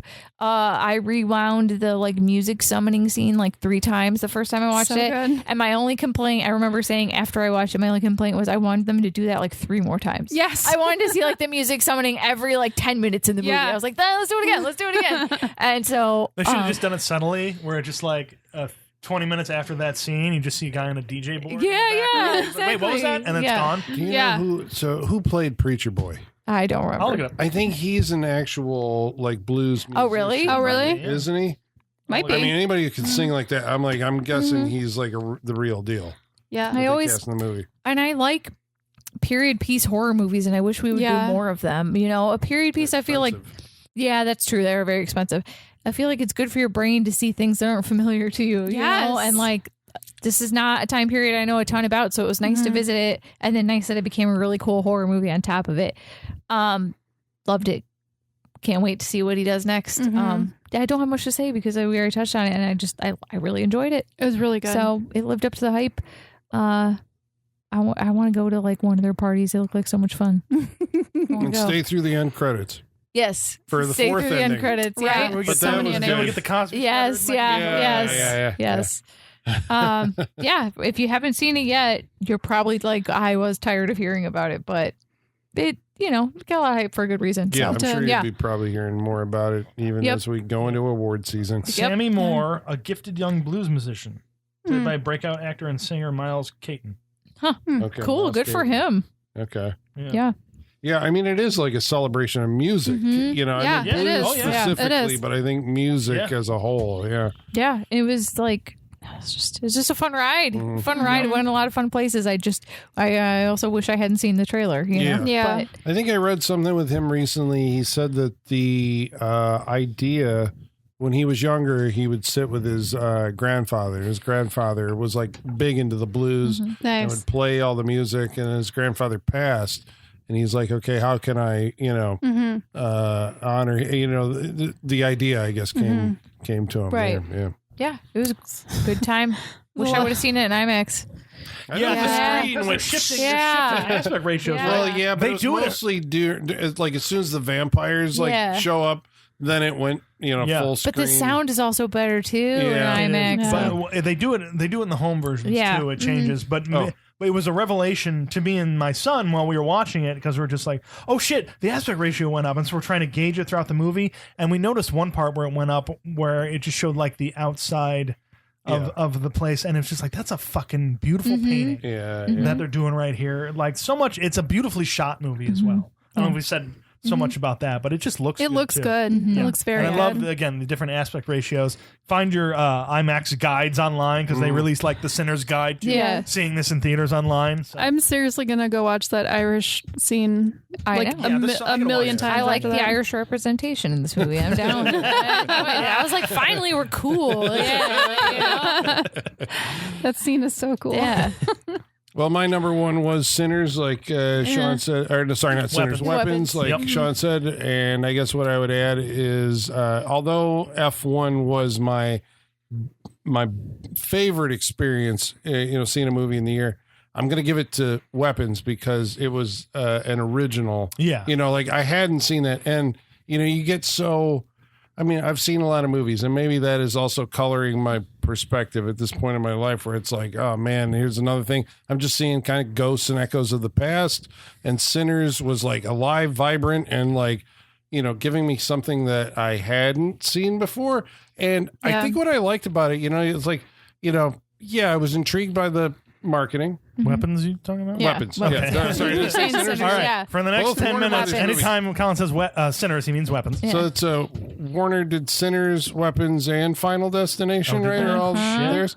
They're collecting the Infinity Stones of the horror genre of I imagine all those 2025. on Netflix Yeah. soon. Weapons, right? The marketing intrigued me. But didn't they also do Eddington and One Battle at a Time? I thought Eddington was A24. Oh, you're right. It is. It is. You're right. You're right. Was that Warner? They're both on HBO Max right now. So Okay, well then maybe. I tried. Yeah. I was going for one battle after another before. We Yeah, got so here, that but was not I on got too anybody's high list. watching. I I was watched- like, I can't follow. You know what? Oh, okay. I like escapism, and that movie didn't look like escapism, so I skipped it. I watched it. Yeah, Yeah, I watched it. It's because I fine. was wondering if it was going to end up on somebody's top 5. I was going to ask you to try and like make me want to watch. Because I saw the trailers constantly, and I was never interested. No, we can- Yeah, I mean- and it's also long, Yeah. Yeah. which is not helping. it. But I'm nothing it's on like against top it. of a lot of lists. Yeah, even they're though like, for it's whatever the you best take that movie. as. It's not. It's not the best movie of the year. Okay. There's some good stuff. Sean Penn is remarkable. He's I've seen some scenes of him. he's the villain, and he is villainous. He's villainous. But he also plays it in a way like he's not just a vile monster. He's like also pathetic. And I was like, wow, that is a really interesting way to play this character. Like he's not just horrific. He's also, you don't feel sorry for him, but he's pathetic. And that's just a really interesting way to play a villain. So there's some cool choices. Benicio del Toro is fucking hilarious. He's not in it a lot, but when he is the comedic relief, and it's great. Dojo? Like, He does. He runs a dojo. He's really funny. It's weapons. yeah. I was like, it's yeah. Just a no. digression as you're talking about like the best. Like, can anyone tell me what the hell Marty Supreme is about? Ping pong. Ping pong. No. And honestly, Ping you know pong what? in that I don't early- care. I don't care what Marty Supreme's. I don't want to see it. I It's don't give a about- shit. It's about a cannot- guy who is so confident in his ability to be the best ping pong player in the world that he's a dick for most of the movie until he actually becomes the best ping My pong player in the world. nephew came to me and it was like, all I something got. like he was aware Haven't seen it. of Marty Supreme and aware that it was one of the best movies of the year. And I'm like, why do you think that? Yeah. And it's because of the marketing push has made him think that it's like a celebrated movie. And I'm like, is it? Like, who wants to see this Dude. movie? I'm sorry if you're out there and you're like, But like there were so many movies that came out, the best movie of the year. Yeah, It's yeah. like they all say that. yeah. But that is the marketing push. It's one of the greatest things. Like, okay, good for you. He was on top of the sphere. Go see the movie. Who gives a Did you shit? watch that whole thing? Yeah. That was the most awkward shit I've ever seen in my life. Of the, He's like, how do Marty I see Supreme, this? and then it waits 30 seconds. Like, yeah. Woo! But why am I seeing this? Is a my mild, you know? timid celebration as it It's pulls so away stupid. from it. He also, I think, So claimed later he's like the stupid. first person to ever be on top of the sphere. Yeah. Beyonce did it like a year ago. Okay. Yeah. Saying, Well, old, you so know, old Beyonce got news, the yeah. first. Yeah. But Weapons was a ride. I didn't expect, from the marketing, I was like, okay, I'm intrigued. And then it gave me, I didn't expect the nonlinear storytelling, which I think even, when I was talking about like, my love of the True Detective series, why that first one was so good. And the second one, I liked the second one. I thought the second one was very good, but it wasn't as good as the first one. And then it was because that idea that we're going to give you something that hasn't happened yet. And then we're going to go back and explain, keeps you like mentally engaged. And this movie did it, right? It got me engaged in it. And they got that for True Detective 3. They were like, we're going to do it again. You have the all, because you're like, trying to come up with what actually occurred here. I was surprised in the way it's a mystery, but it gives you the answers, but maybe the who, what, when, and where, but maybe not in the order that you're expecting. Because I was like, what was it? I was like a little more than halfway through the movie. I'm like, okay, I know most of the answers to those questions, except like the why, maybe, or there was one of them where I was like, I don't know what that, and then they answer that. And I was like, this movie is clever, and I guess that's what you expect from Zach Kreger. He's clever. He's seen a lot of movies and he is breaking the narrative structure. Yes. Kind of like, last year I liked Strange Darling a lot because it was, taking chances with narrative. And whenever these movies do that, Barbarian did it, obviously Companion did it. These are the things that I think I'm responding to now. Yes. Is like, don't lay it out the way that I'm, even if it's a familiar topic. And, you're saying the resolution of Weapons ultimately comes down to something simple, but within context. I didn't know we were going there when the movie started. And it was like, so it kind of was a revelation, but I guess it's, as long as you give it to me in a way that, I don't see coming until it presents itself. And then you're like, oh, it actually kind of makes sense based on what I know of this subject from outside of the movie, the movie. It kind of enriched the experience. So I was engaged the whole way and thought it was hilarious, poignant, dramatic, scary. I thought that was my favorite movie of the year. And it doesn't end on a... No, you're like cheering at the end of this thing. I mean, it was like... Are you? I was like, You're cheering for that, but then I think the thing that stuck with me was the voiceover. I think it's the last thing that's mentioned on there, and it's like some of them even started talking again. Oh yeah, which is it's not happy. Yeah, it's not. But I like that it's not. Yeah, that it's just like, holy shit, these people were affected by something. Yeah, and it is going to last with them for a long. That entire time is fucked. Fuck. Damn it! I don't want to see Weapons 2. No Weapons good. 2. No Gladys. Fuck that. No, we don't need it. I'm good. Nope. No, but it will have its HBO origin story. Fuck you, It. Welcome to Derry. Yeah.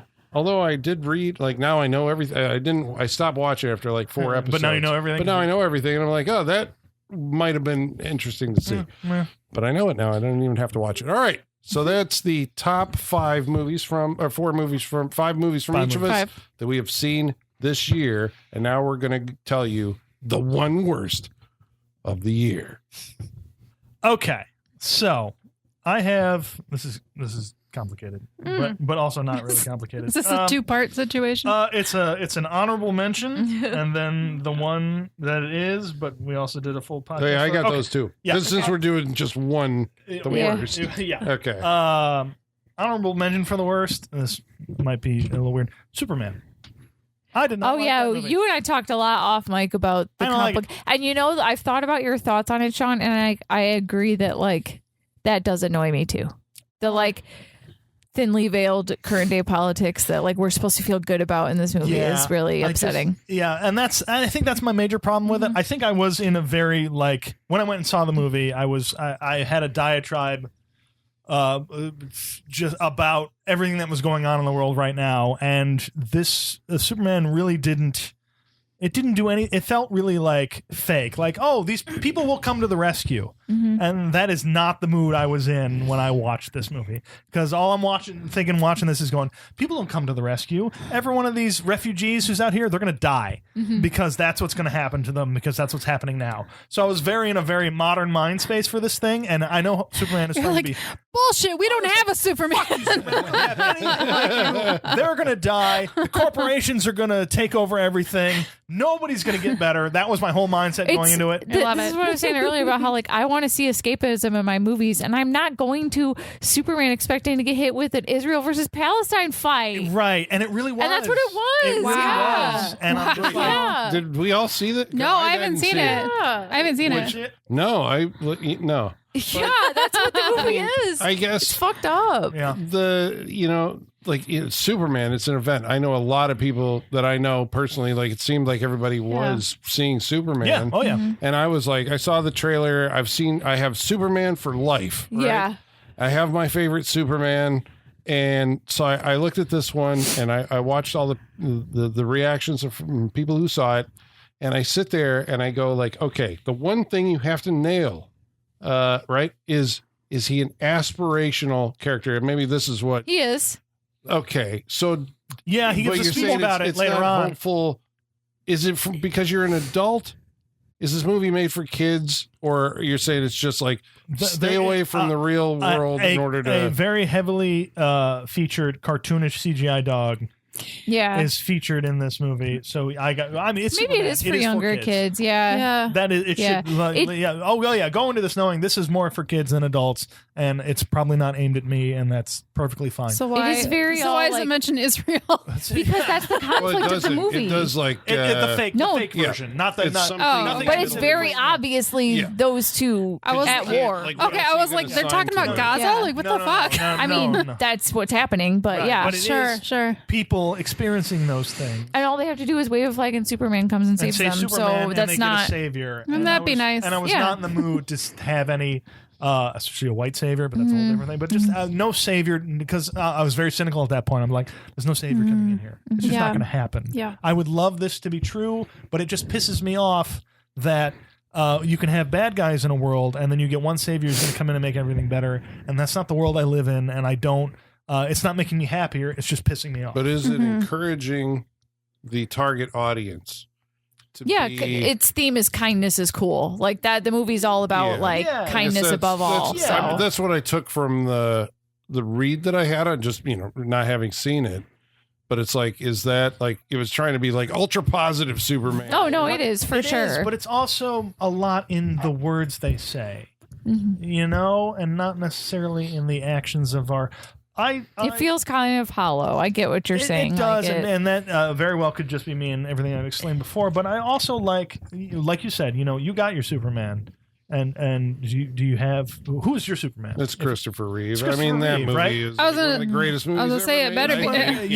be- I agree. Yeah. You can't top it. I No. talked about it before. It's so good. There's more of a gentleness and a kindness to that Superman, not in just the words he says, but in how he's portrayed, in his actions. He is a gentler. I like when Superman gets up and just kind of floats away as Yeah. he's leaving Lois Lane and everything. Yeah. I He's don't like- need the he's like bend s- down and shoot up like a bullet.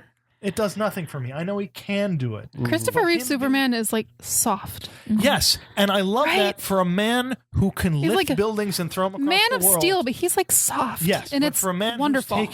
who has all that power, Yeah. who can crush Right. anything, Right. Yeah. who yeah, can be yeah. that softer, more charismatic person, the more gentle version of a person who can help people. And I don't get that from any of the newer Supermans. And I kind of miss that version of it. Mm-hmm.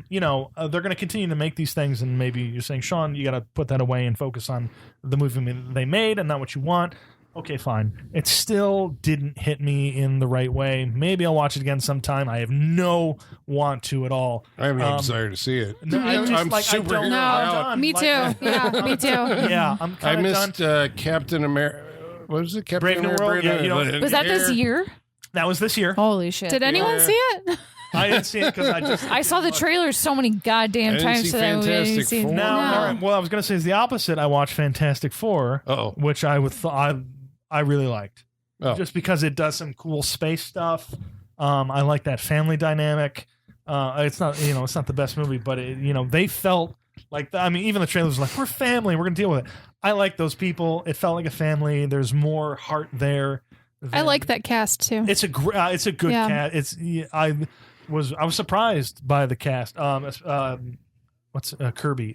Is it? Oh, Vanessa Kirby. Vanessa Kirby. I love her. I didn't know how I was going to feel about her Love going her. into it because I haven't seen her in much, and I only know she was in like the Mission Impossible movies. Mission Impossible Yeah. or the Fast and Furious, isn't she? Oh, I thought. She I was gave up on I think those. she's like maybe midway Hobbs through, and I Shaw. I think. think Oh, it's she's in Hobbs and she's in Shaw. Hobbs and Shaw. So I'm just like, I Yeah, don't know how. she's in a lot of British stuff. She's in The Crown. Okay, She's I didn't know how great, good of yeah. an actress she was. I didn't know. She's wonderful. I love her in that movie. Yeah. She is the driving force. She's the emotionality. She gives Yeah. birth in space and a very in the middle of a chase with the Silver Surfer, Mm-hmm. going through like a fucking wormhole, and it's really great. So I had more hope and enjoyment out of that movie, but Superman just hit me the wrong way at the wrong time, and I did not like it. And you're saying that's not your worst And movie it's not of the worst movie. Okay. Yeah, no, the other one. Oh shit! You're right. I was going to stop and say, wow, we're getting a real big diatribe for Yeah. one that is not the worst of the Oh, I didn't of the realize year. that wasn't it. But Okay. the other one's going to be short because we already did a whole podcast about it. Oh, okay. I know what you did last summer. Yeah. I think it's, I feel like it's irresponsible filmmaking. Yeah, that's it right there. That's it. For what they did, especially in a movie, because we all Yeah. you Yeah, we weren't even for watched the it. Yeah. podcast, but we I all was saw it. here. I was here. For a movie, It made her ill. right? Yeah. For a movie, it gets I got so sick when I got Like, home. you watched it and then And had what? to Yeah, leave she- for I it. had to- I had to You're leave sick, because yeah. I got so sick when I got home. Yeah. So, I mean, for a movie that gets to the very end of the movie and it's like, hey, did you know the killer's still alive? Cut to credit. I'm like, Yeah. fuck you. That movie sucks so much. There is, when you have, now, I understand, and we just, again, there's a whole podcast dedicated to this, but quickly, when you have, I forgot what I was going to say. When you have, not a responsibility because you have no responsibility. I know What You Did Last Summer series is not the most highly regarded horror series out there, and that you can kind of do. Maybe you can kind of do whatever you want with it if you're going to reboot it or come back to it this many years in the future.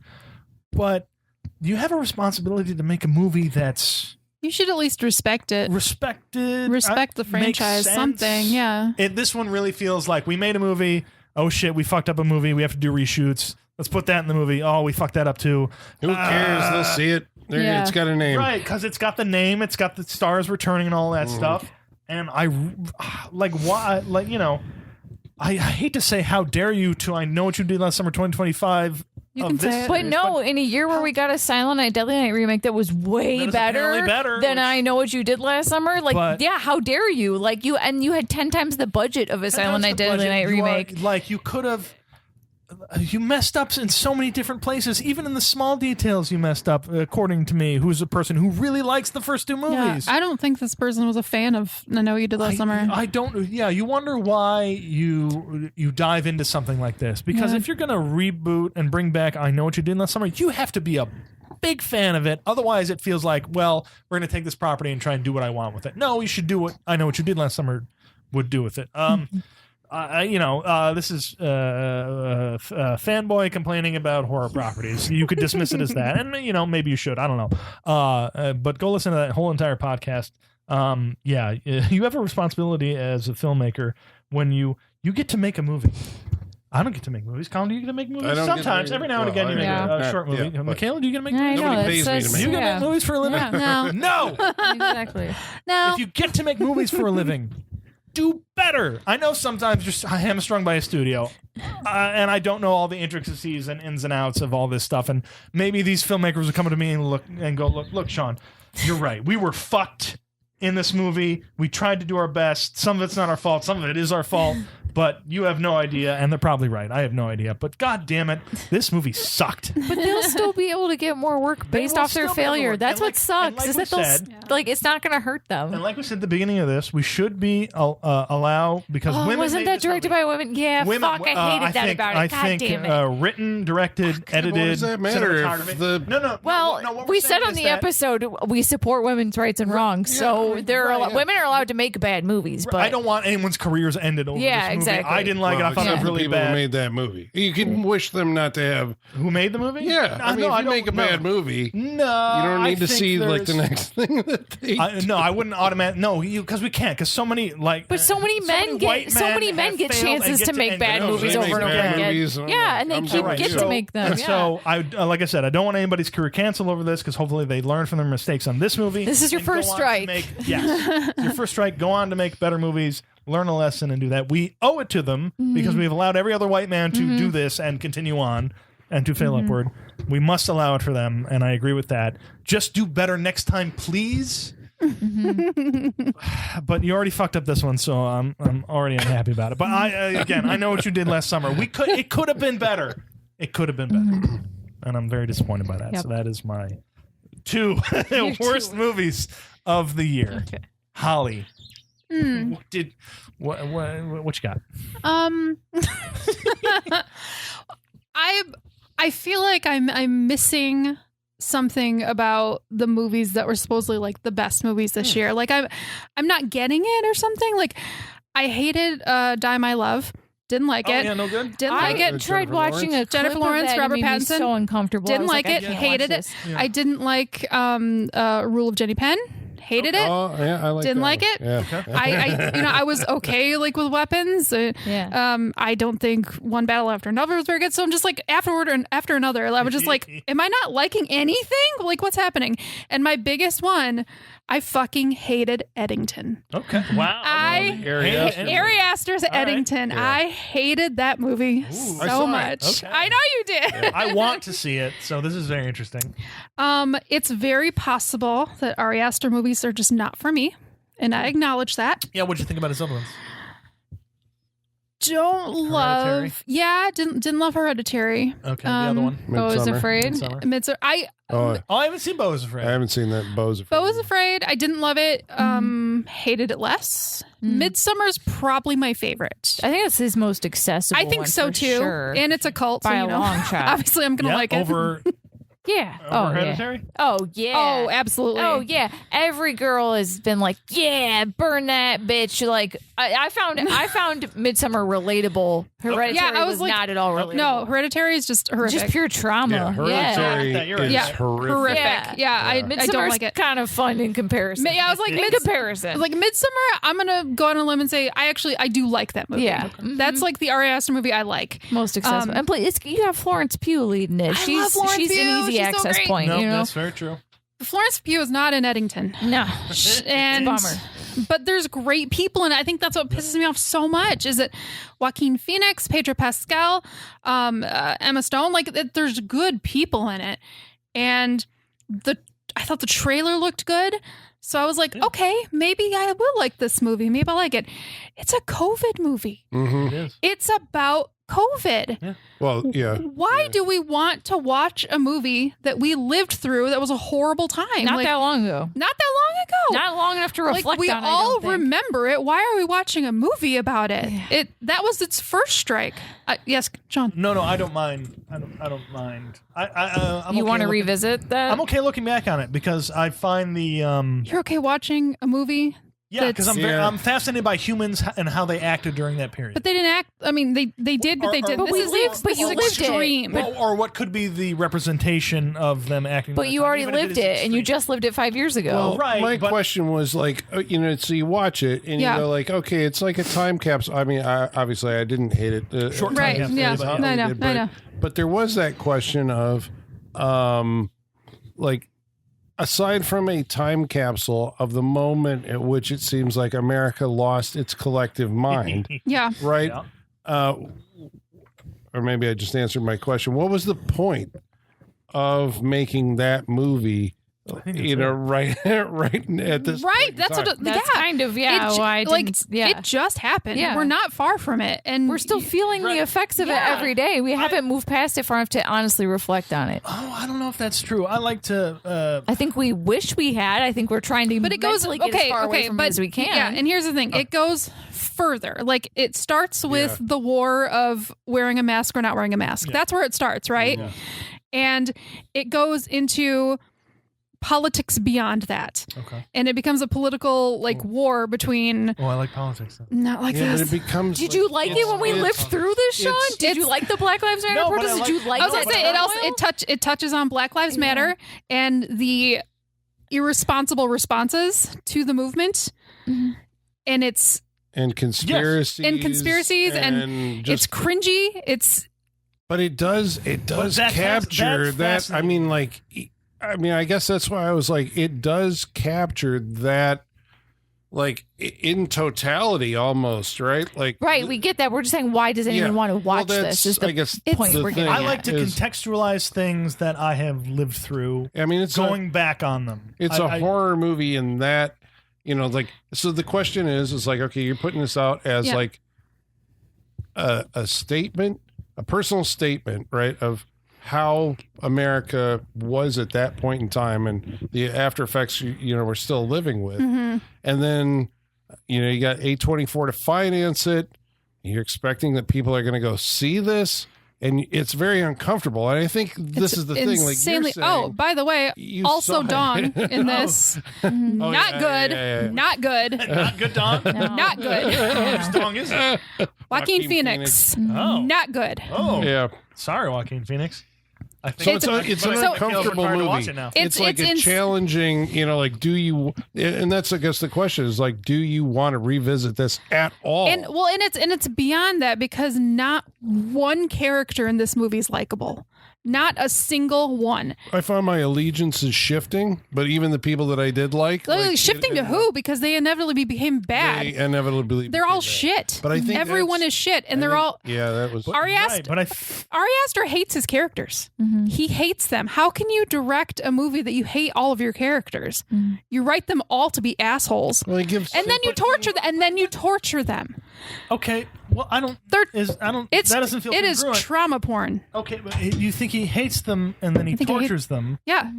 Because but are you going to get satisfaction just because you dislike them? Like the Well, so why do we think he's doing that? Is it I don't for know the- why is he's it- doing But it. is for the satisfaction of the audience who wants to see them tortured? I think who he also hates them. I think he thinks that if you hate a character, you're going to get a satisfaction out of watching them go through misery, and that's not the case. You I sure? I am positive. I mean, can we do spoilers? Can I spoil this? Oh no, I don't no, give a no, shit. no, I don't. Okay. Yeah. Okay. Horrific thing. Joaquin Phoenix sucks, right? Like Yeah, he sucks. He seemed like he sucks from everything. I've And seen. horrific things happen to him. What satisfaction is that going to give me? Nothing. I don't want horrible things to happen to anybody. I don't care. Not even bad people. It's kind in of an character? exercise It's like- situation. it's yeah. like Oh, because I want bad cosmic. things to happen to people.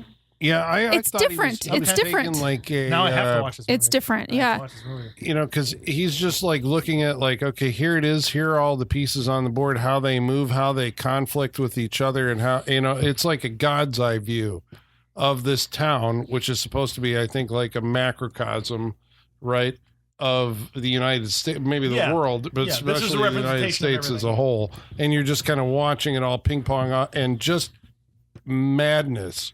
You know, Absolute madness. It devolves into madness and Like the doesn't end- give you a yeah. kind of like relief, as in, well, here's how you solve the madness. Exactly. here's an There's out. no It is no just- resolution. Like I get that movies don't always have a happy ending. No one has a happy ending, but there's no resolution to any of it. There's nothing satisfying about this movie. Is Are there we a point supposed to, to Nothing. Is there come a up point with to the that? no resolution? Great question. Is there? I don't know. Okay. Like I don't I don't know. watch this movie.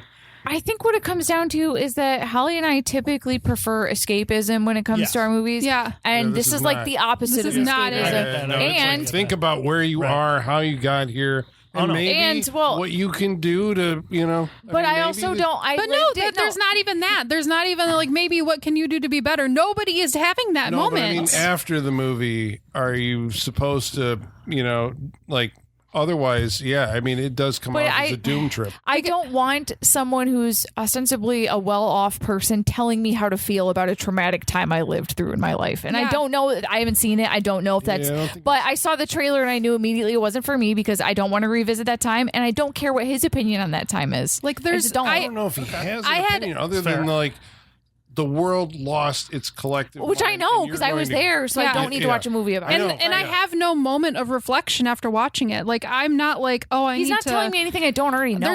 There's no perspective that I took from this that like made me think about anything other than, wow, all these people suck, and nobody is kind, and nobody is loving. And yes, Sean. For dear listeners, I keep raising my hand. Yeah. Okay, what drew you to the movie? Why did you watch the movie? Is it just Everyone because keeps saying it's everyone's one of the saying- best Everyone of the kept saying year. it's so good, and I saw the trailer, and I was like, okay, well, I like all these people. Maybe it's going to be a good one. Okay, You know, did maybe do you have any idea what you were going to get into going into the movie? I did know. It's just not that far into. I did know that it would have something to do with COVID. I didn't know it'd be so much. I thought maybe the story would evolve to something else. It did. I mean, it did, but it didn't. And like everyone is awful, and bad things happen, and I'm just like, there's no good in this world. This world in New Mexico that he's created, there's nothing good here. And see, Begonia kind of has that, and there's no COVID. Like you can get that, like everyone, people are awful and bad Yeah. things happen, and it's like, but I don't And have it's to. and you know. it's just it's watching. Also, it's watching a person of police power take justice into his own hands, which pisses me the fuck off. No. But Don't it like does that. with like I thought that was what he was doing with all the characters, was he was exploring all the different like perspectives, right? So it's like he did give some thought and care to, like, you know, okay, how does someone with this perspective think, and like what got them there? How did someone, but in the end, I think his end game overall is like all of this is flawed. You know, like nobody's right. I would appreciate. Ooh, does it have a sense of moral superiority about no one being No, right though? I it's don't. just kind of. It's I almost think like, it might again, just present it as it's like that he and has not this take a kind higher of, ground. it's like a disassociated perspective. Yeah. Where you're just watching the car wreck and you can't do anything about it, and you just This watch just it sounds more and more devolve miserable the into- more It you is. describe it. It's Like, complete This is misery. Ari Aster. I know, and I don't like any of his. I know, and I don't like It any is of his in movies, and that's keeping why I with haven't his watched All it. right, there you go. I know, I There you don't go. like Yeah. this There we go. stuff. And All right. it's ironic, the final shot in the movie, you know, no, I don't still wanna watch want to this say it, but like, yeah, Don't say it. Yeah. Don't do it, Colin. Don't do it, Colin. It gives a, He's gonna do it if they don't stop him. Don't All right, cut do him it. off. Okay, no, All it's- right, enough. the- That's Say enough. it. I know you want to. It just ends with a big fuck you. That's all it is. That's all it I is. want to watch this movie so much right now. It's. I didn't even. You've done more to make people want to watch this movie than Sean, I dissuade actually them. think you'd like it. I think I will too. You probably I will. think I will, too. You probably will. I actually did like it, but I understand completely why you. Nobody like. I didn't even talk about Austin Butler's in it. Yeah. He's a cult leader, Oh, which you'd think I would like. right. That seems like right. up your Yeah, alley. I know. Didn't. He's in it briefly, and nobody's nice. Not one person, and that's what pisses me off. Is like, no. World's not nice. No, The- it's like selfish. The Yeah. world in general is dark for sure, but there is light in the world, and nobody in this town had any whatsoever. And that's what pissed me off, because if you're going to have a portrayal of all these perspectives, someone's got to be nice at some point. So it's a choice not to have anyone nice. Oh, it's a choice. Yeah. So why do you think? They all think Why do they're you doing the right thing.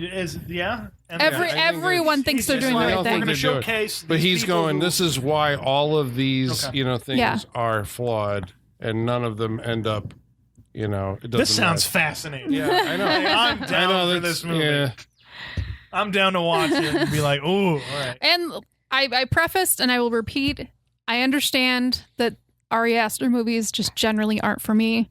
So I get that some people did enjoy Eddington.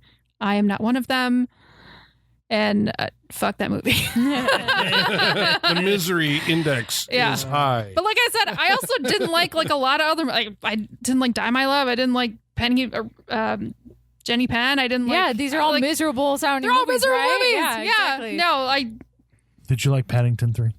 I didn't see Paddington. What? It came back? No. Was Sally Hawkins in that one too? I don't know. I only saw this. I've only seen the second one. You know which what is I- pretty damn great. You know what I did like? I liked The Life of Chuck. Oh, did you? I haven't seen never it. saw This it. Flanagan. Mike I've heard Flanagan. Matthew Lillard is great. In He's that. in Matthew Lillard and oh my god, his we love him. What is his fucking name? Skeet Ulrich. No. no, sorry. Tom Hiddleston. Well, no, I love Tom Hiddleston, but no. Oh my god, I can't think of his see him. name. David Asmalshan? Yes, Yeah, thank you. yeah, he's in it. He's, yeah, yeah. he's briefly in it. I love that he's getting. I love him. so much. Yeah. Because he's going to be Bison in the Street Fighter Yeah. movie. By the way, have we all seen the Street he's Fighter briefly- teaser? Yeah. How do we feel I sent about to it the group going? chat. Exactly We don't have time for this. games. Okay, yes, Sean, we don't have time for do. this. It's endless time. No. Michaela. But yeah, no, like Matthew Lillard's great. He's great. Mark Hamill is a big role in it, and it was lovely. And it's sad but lovely. And it's a Stephen King story, and Mike Flanagan, and it did all the right things. So happy note. Life of Chuck was good. Michaela. All right. Your worst of the year. Well, it would be I Know What You Did Last Summer, but we did a whole But we talked episode on about it, it so ad I don't need to. Also, honorable mention, we did another episode as well. Dangerous Animals, one of my favorites of the year as nice. well. Loved that movie. Go listen to our episode on it. It just barely, I wanted to put it in my top 5, but didn't make sense considering we did a whole episode on it. But don't sleep on that movie. It's delightful. My worst of the year was Materialists. Oh, yeah. Directed by I remember you Celine talking Song. about it. Yes. Holly and I went and saw it together. You can spoil the shit out And of this one. we had both seen Past Lives by Celine Song before, which I loved, and that Wonderful was like, movie. That was like a heartfelt movie in like a good way. Yeah, that's a and great. so, Past Lives is a great yeah, movie. it's Made by the same. Yeah, same Yes. director. Yeah. Wait, what is Who's the director? Materialist? It's a Pedro Pascal. there, It's yes. Pedro Okay. Pascal. Pedro Materialist Pascal, is Chris Evans, Dakota Johnson. Yes. Yeah. So and Did you the say Dakota Johnson? For Johnson. Yeah. the trailer has it you believing it's like a breezy, fun, girl bossy But it's a classist, a rom-com. materialistic. What do you make for a living? well, no. See, now if it had only been that, then it would have been my mistake because the movie's called Materialist and it told me what it was. Right. It didn't tell me that it is going to like directly attack you as the viewer and tell you how shallow you are, how you poor? hopeless. Literally, being poor is considered part of the equation, Yeah. and The worst thing you could be. the worst thing you could be is poor, And ugly. old, fat, ugly. Wait, what is this movie? The Materialist. Yeah. I mean, what's the plot? What's Right. So, okay, Yeah. Dakota Johnson is a matchmaker, and she's burnt out on her job because everyone is shallow. All the men want a young, thin woman, But is and she shallow? well, Yes. yes, but yeah, we're getting there. And she's just kind of disillusioned with love because she's like, everything is an equation, and money's always a big part of it. And people say they want this and this and this, but they really want a tall guy with money. Tall is important. That's Actually important. does come around. That's All important. right. All right. Can I ask a question?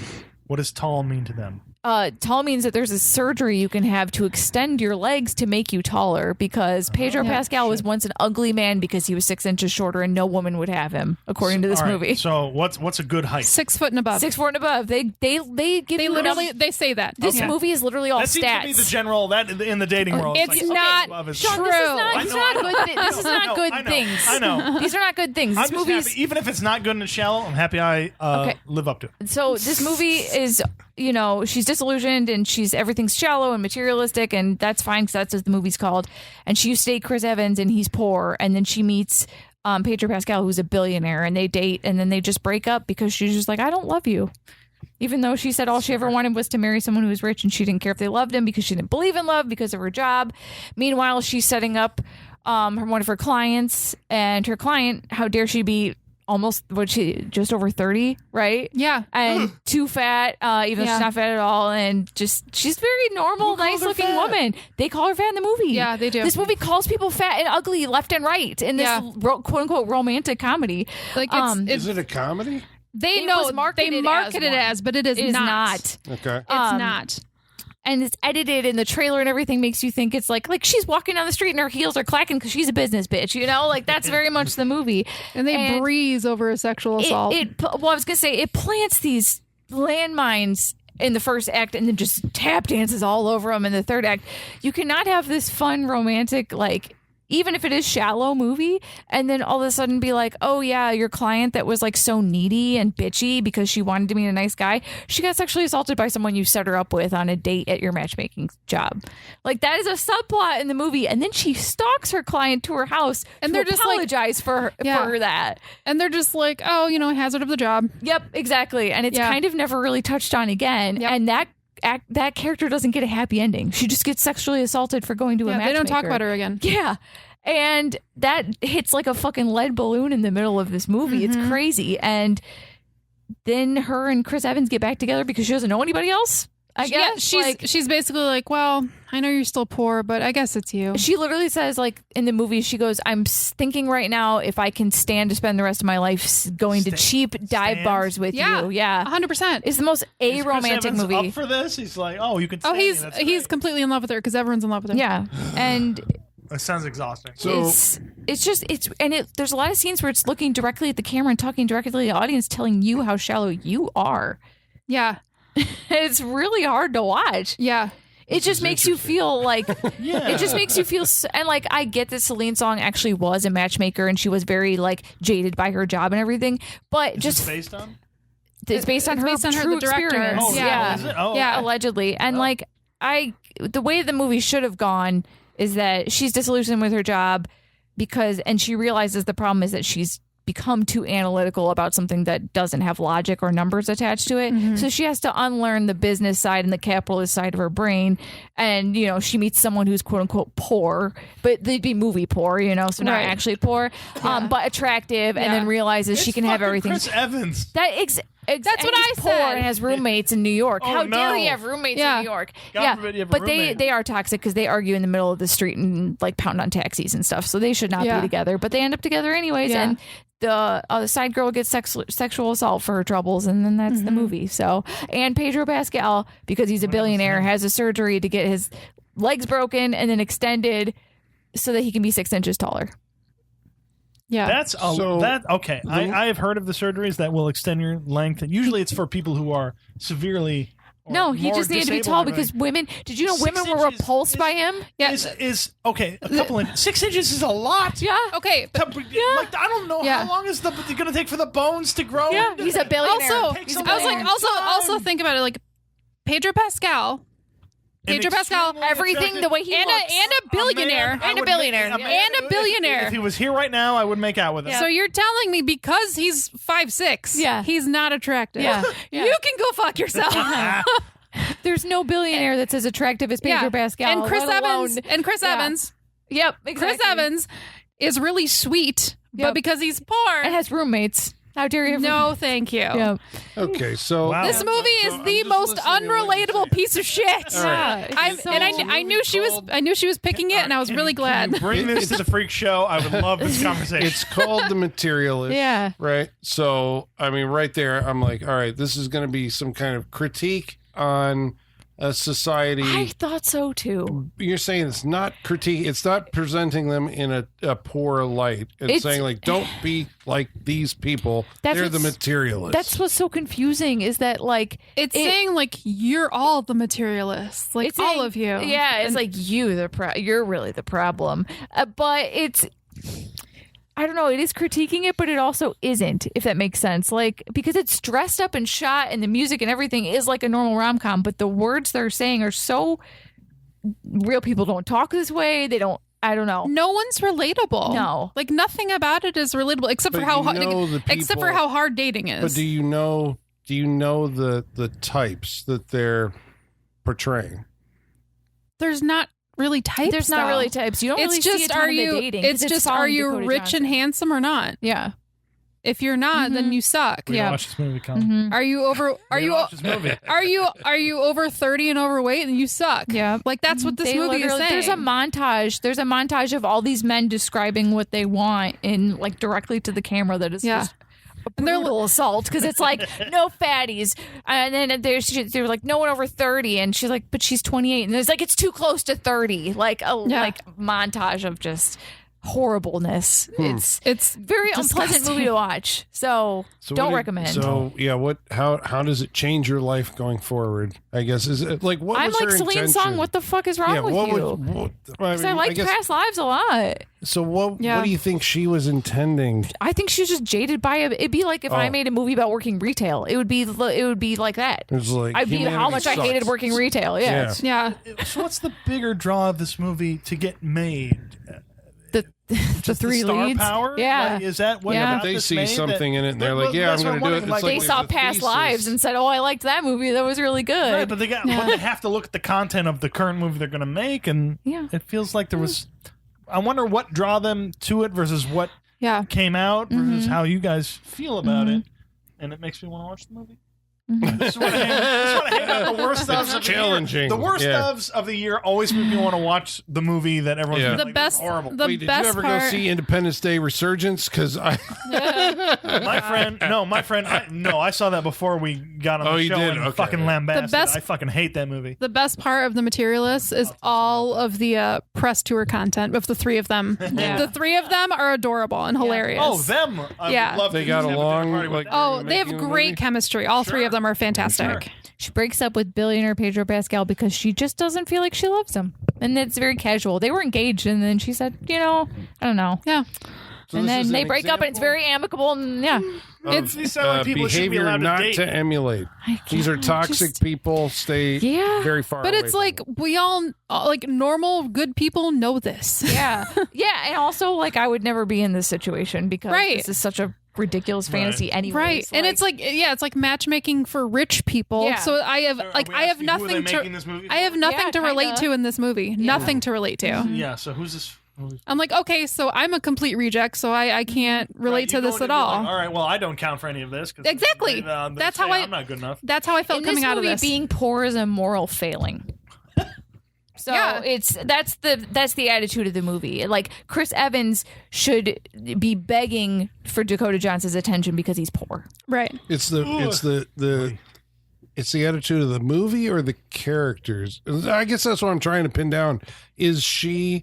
She literally says like Does things she like hate these people? The director, is she like, these are the type of people who Is she suck? presenting people that you shouldn't like? She knows. you It should seems like the three main characters are like the heroes of the movie, Yeah. but I don't see why. right. We're supposed How? to be happy that Dakota Johnson and Chris Evans are back together at the end. That is like a triumphant moment. Is that, are they presenting it Totally as unearned. she's choosing the right thing, the poor thing? Yeah, But she's like settling. Like she's admittedly saying like according to her, according she's to like, her yeah, character, right? Yeah. 'Cause she's she- like, I'm settling because I guess I love you. That is very much the attitude of the movie. Yep. I was with a billionaire Pedro Pascal, and that wasn't Yeah. good enough. So, I guess I love you. Yeah. It feels like I love you. Yeah. and she literally, when she breaks up with Pedro Pascal, literally packs her bags and goes straight to Chris Evans' house. Yeah. Doesn't even stop her or else. Just happens all immediately the time. move to the next the poor boyfriend's house with the Okay, I have gone home from a bad date, but didn't actually go home. I just went to someone else's house. All right. Well, never mind. I have done that. All right, that's enough about there you that. Colin, You know, the scene in the scene in Jurassic Park where Jeff Goldblum walks up to the big pile of shit. and Yeah. goes, that's a great big pile. That's a big pile of shit. Yeah.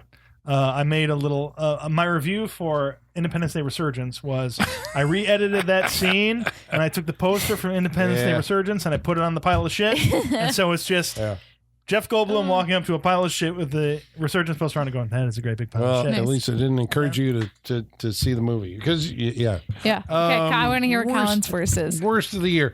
Okay, so I had a couple runners up. Tron Ares.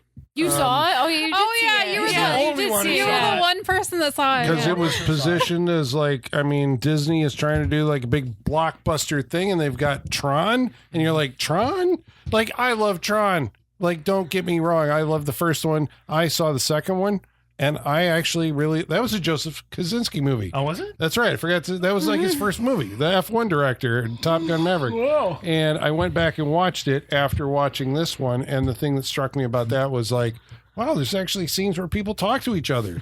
There's like, like dialogue in between the action. Sure. Tron Ares, Jared Leto, it's sound noise, Trent Reznor's, Nine Inch Nails' aggressive score. Like, just, yeah, I couldn't stand it. I do like that the world is just collectively hating Jared Leto, though. There's been, I love Finally. He has no charisma. Like, He's at least terrible. in this. We've seen the videos where it's just like, here's the pitch meeting for Tron Air. It's like, Jared Leto? Yep. Yes. Jared Leto? Yes. Or they pitch every movie, but okay, what about this? Jared Leto? I mean, I guess he's supposed Like, this is to the worst be idea. like an AI given a physical form. But I don't know. My He's just- favorite. Jared Leto is AI given physical yeah. form. That is very true. perfect casting. That Yeah, my favorite part of that press tour was him greeting the fans at the one showing, and it was half empty. And he said, "Very few people have seen this movie." And it's like, yeah. Continue to be that way. We know, It's Jared. a movie that doesn't need to exist. They were trying to make a franchise out of something, and I appreciate that they made the second one. I really liked it.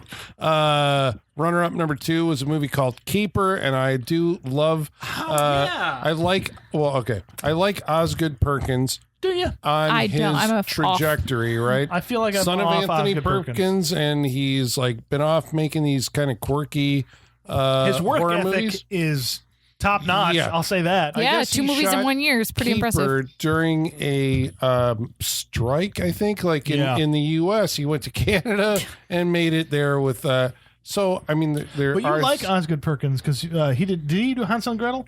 yeah, and the Black Coat's daughter, Right, you like and he that too. did Yeah, yeah. Long Legs. Yeah. And this was I was confused the entire way through it. I was engaged, but I couldn't understand what the hell was going on at all. And when the revelations finally came, and there's some good makeup effects and effects work, and I was just like, I don't care. This movie infuriated me. So I was like, this could be the worst movie of the year. However, I think the standard that we Boring. say for, right, if a movie is boring, Yeah. It was that's boring. That is the cardinal ultimate sin. Yes. So again, I haven't seen anything. But of the movies that I saw, I'm going to give the credit to the most boring movie of the year to a movie called The Black Phone 2. Oh, I didn't see this Oh, because I said why do I need Black Phone too? Why do you and need I'm to see glad you did this because I was like, I could go see this movie No. in a world where I did not like the first one. So I'm glad you said this. No. Yeah, I mean, it's The Black Phone. I guess maybe All right. I start where you need to wasn't- start. I didn't hate The Black Phone, Okay. right? I disliked it. I like Didn't hate it. Disliked it. Joe Hill is Stephen King's son. Oh shit! Actually, you know what? He also is responsible for the other worst movie of the year, which is called Abraham's Boys. Oh yeah, you didn't like that one. No, that one actually pissed me off. Oh, Who's in Yeah. that one? Oh crap! people in What's that the one. guy's I was like, I gotta name? look this up. I don't know anything about it. Sorry, people the in that one. actor. Oh Jesus Christ! Like, yep, Oh yeah, it's fucking Bosch. yes, Isn't it Bosch? but I can't Bosch. remember his name. Anyway, he's Titus, in it. right? Yeah, and he plays Van Helsing, but it's after Dracula, and they've moved to California. And he's married Mina Harker, and they have 2 kids. And they Wait, think what movie is this? Abraham's Boys, a Dracula story. What? Titus Welliver. Titus Welliver, Yeah, Titus Welliver. Yeah, Bosch.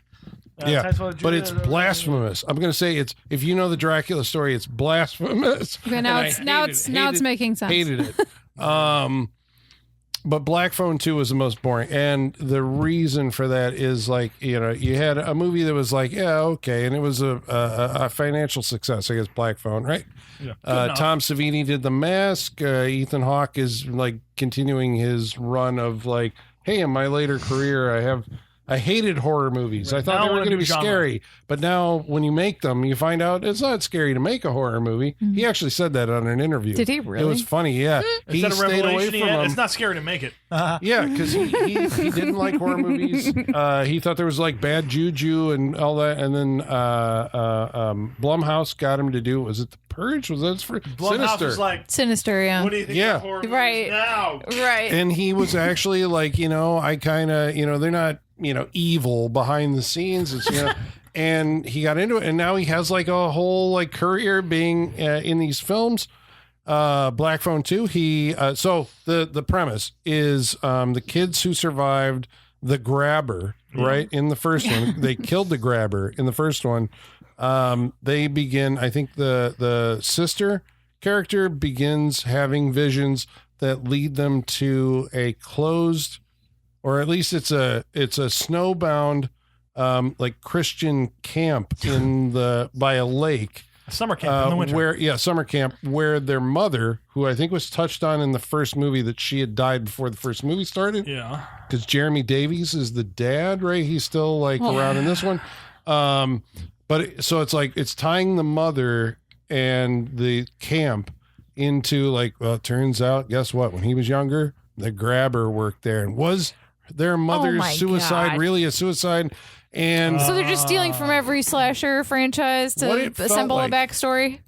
It feels like they were heavily influenced by Nightmare on Elm Street because you have a character who's dead who can somehow attack you in, I guess, a dream, which is for no reason 16 millimeter because he did that in Sinister, but it represents the dream world in this one. Okay. And Did he have these powers in the first movie? no, because he was a human, like he was a human, but child ghosts predator. would call the phone in the basement in which the next child victim was kept. But the grabber himself did not have any paranormal abilities? Okay, Now all that right. he's dead, and we've already set up that there is a He was just a paranormal guy. dimension. Right, He's that's it. in this dimension. I hate- And he I hate can this call already. from the beyond. This is stupid.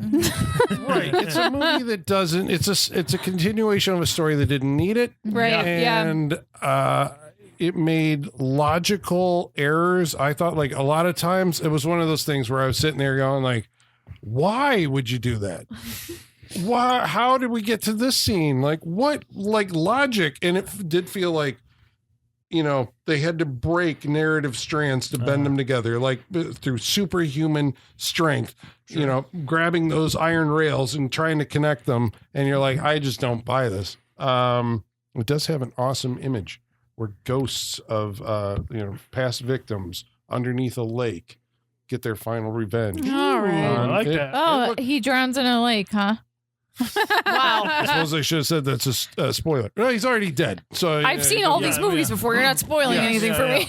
I like but that. it was When you said lake, I assumed we were going it's to. a Yeah, frozen exactly. lake, Yeah. A you know, summer yeah. camp. Yeah, I assumed that's where it was But going. it's all snowy because Yeah. you got to do you that. can go if you go to a summer camp. Yep. Even if it's the winter. I was sitting there going like, you know, like Scott Derrickson as a director, right? And he frequently Robert teams Cargill up with wrote this. C. Robert Yeah. Cargill, who used to be Massa Worm. If you remember, Ain't It Cool News? Yeah. But they have gone on to do because they did Sinister, which I think is one of the greatest horror movies of the past decade. Might have to give it a rewatch. And then they also did Doctor Strange, the first Doctor Strange. Yep. And Scott Derrickson also was it Deliver Me from Evil, the Eric Bana movie. He did Exorcism of Emily Rose. Which I like that movie. think that's a C. good one. Robert Cargill also wrote Sinister 2, which was one of the worst movies of all time. And did they work on anything together? Well, and then Black Phone. And this is, I'm like, these guys are really hit and miss. You know, it's like you want to respect the craft, but I'm like, you guys are wasting your effort on this like subpar thing, and maybe this is the best that you thought you were doing, but I'm like, this was the most disappointing movie of the year as far as like, and I guess what? I'm a sucker. I paid to see it. Yep. And I was bored out of my fucking mind, and I would say There that's it the worst movie of the year. If you're bored. Yes. Negative problem. stars. Negative, at least one. Yeah. What is that as low as you can go? Half star Yeah. Half star. Yeah, half star. for being made. It's, I mean, It's an assembly of images in a sequence that resembles a movie. but I think I love, when you go all with I star want below ratings, this poster is was half made. star for being made. but when you go with a star rating, it's like you are kind of recognizing in some way like the other people who contributed. You know, Yeah, right? yeah. There's The like a list craftsmen of who like did thousands work. of people. I this movie. gave Eddington 2 stars. Yeah, there because you it's go, like right. It is a competently made movie. Yeah. Pick up a fucking camera and move it from. I one was gonna location say, to the yeah, other. those grips deserve Yeah. their Yes. shout Yes. out. We see you, blue collar The fucking workers. sandbag. Yeah, yeah. I a love you. star at least acknowledges those craft. Yeah. people. Yes. Exactly. There I'm you go. telling myself the half star is always for them, for Yes. those people If nothing behind the else, it's scenes. for them. Pour Yeah. one out for my homies. Yes. It was just like, I don't care what the movie fucking ends up being. I'm Yeah. just gonna move this over here. I hope you got Yeah. paid. Doing Yeah. my job. Yeah. God bless those people. You made a movie. Yep. So there you go.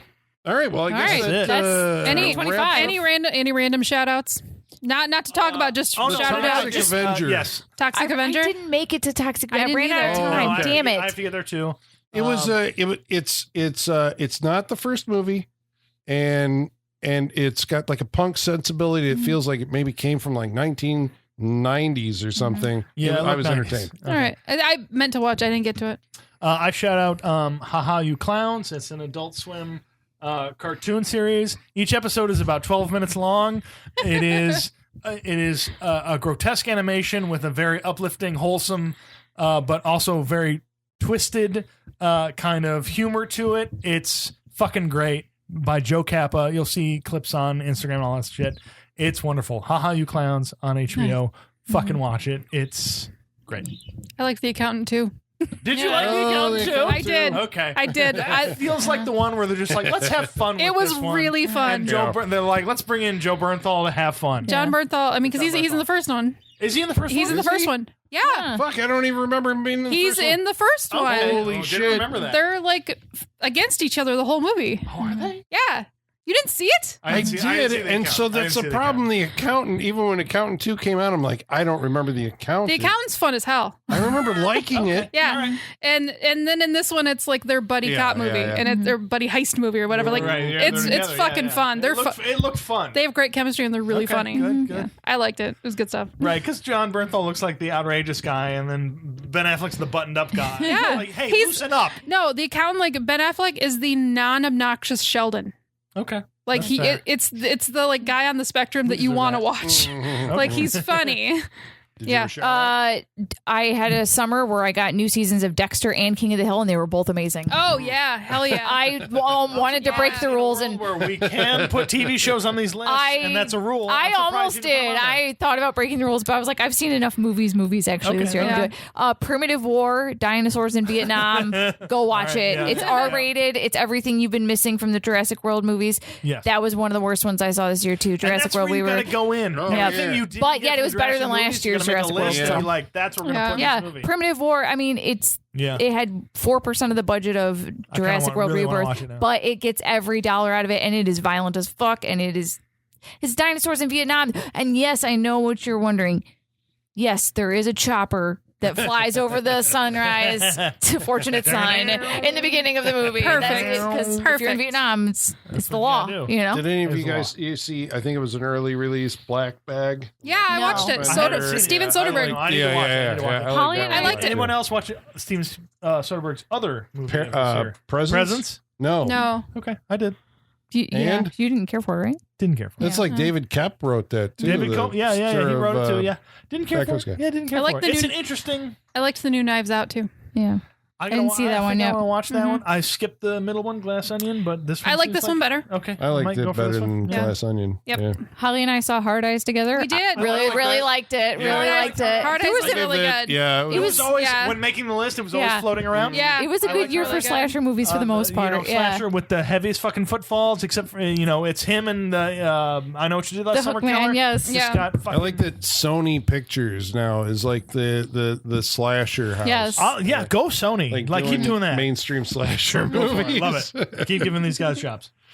Okay, well, thank you for sticking with us on this supersized Anything we're episode. looking forward to in the next year? I have no This idea. is random. Don't know. You may I not have no anything, idea. That's I fine. mean, That's there's fine. what? That's fine. There's Dune 3, there's Avengers Doomsday. there's The big ones are the only ones we know about. So these are things you're looking forward to. Yeah, yeah. Yeah, I'll see both of those. I'll Primate see looks it, cool. I'll go see that. Go see Yeah, that monkey Primate, movie. Yeah.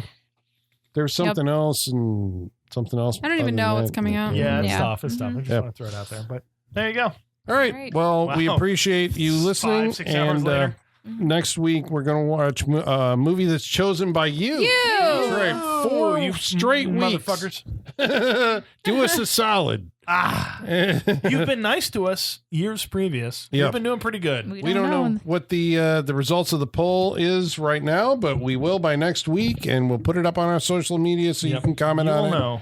Thank you again for listening. Thank all you. this for this episode and in the past and Yeah. supporting us. Yeah, we love We you. love appreciate you. Thank you And, for sticking with us. Happy New Year. Wishing you the Happy best. New Year. Let's go to 2026. 2026. Hopefully it's better. I say that. Knock on all I say the that. wood. In, All right, all right. My deficient hope for the new year was present. That I'm just like, yeah, hopefully it's better. Hopefully it's better. Hopefully it's All right. better. Okay, and until then, the basement is going dark.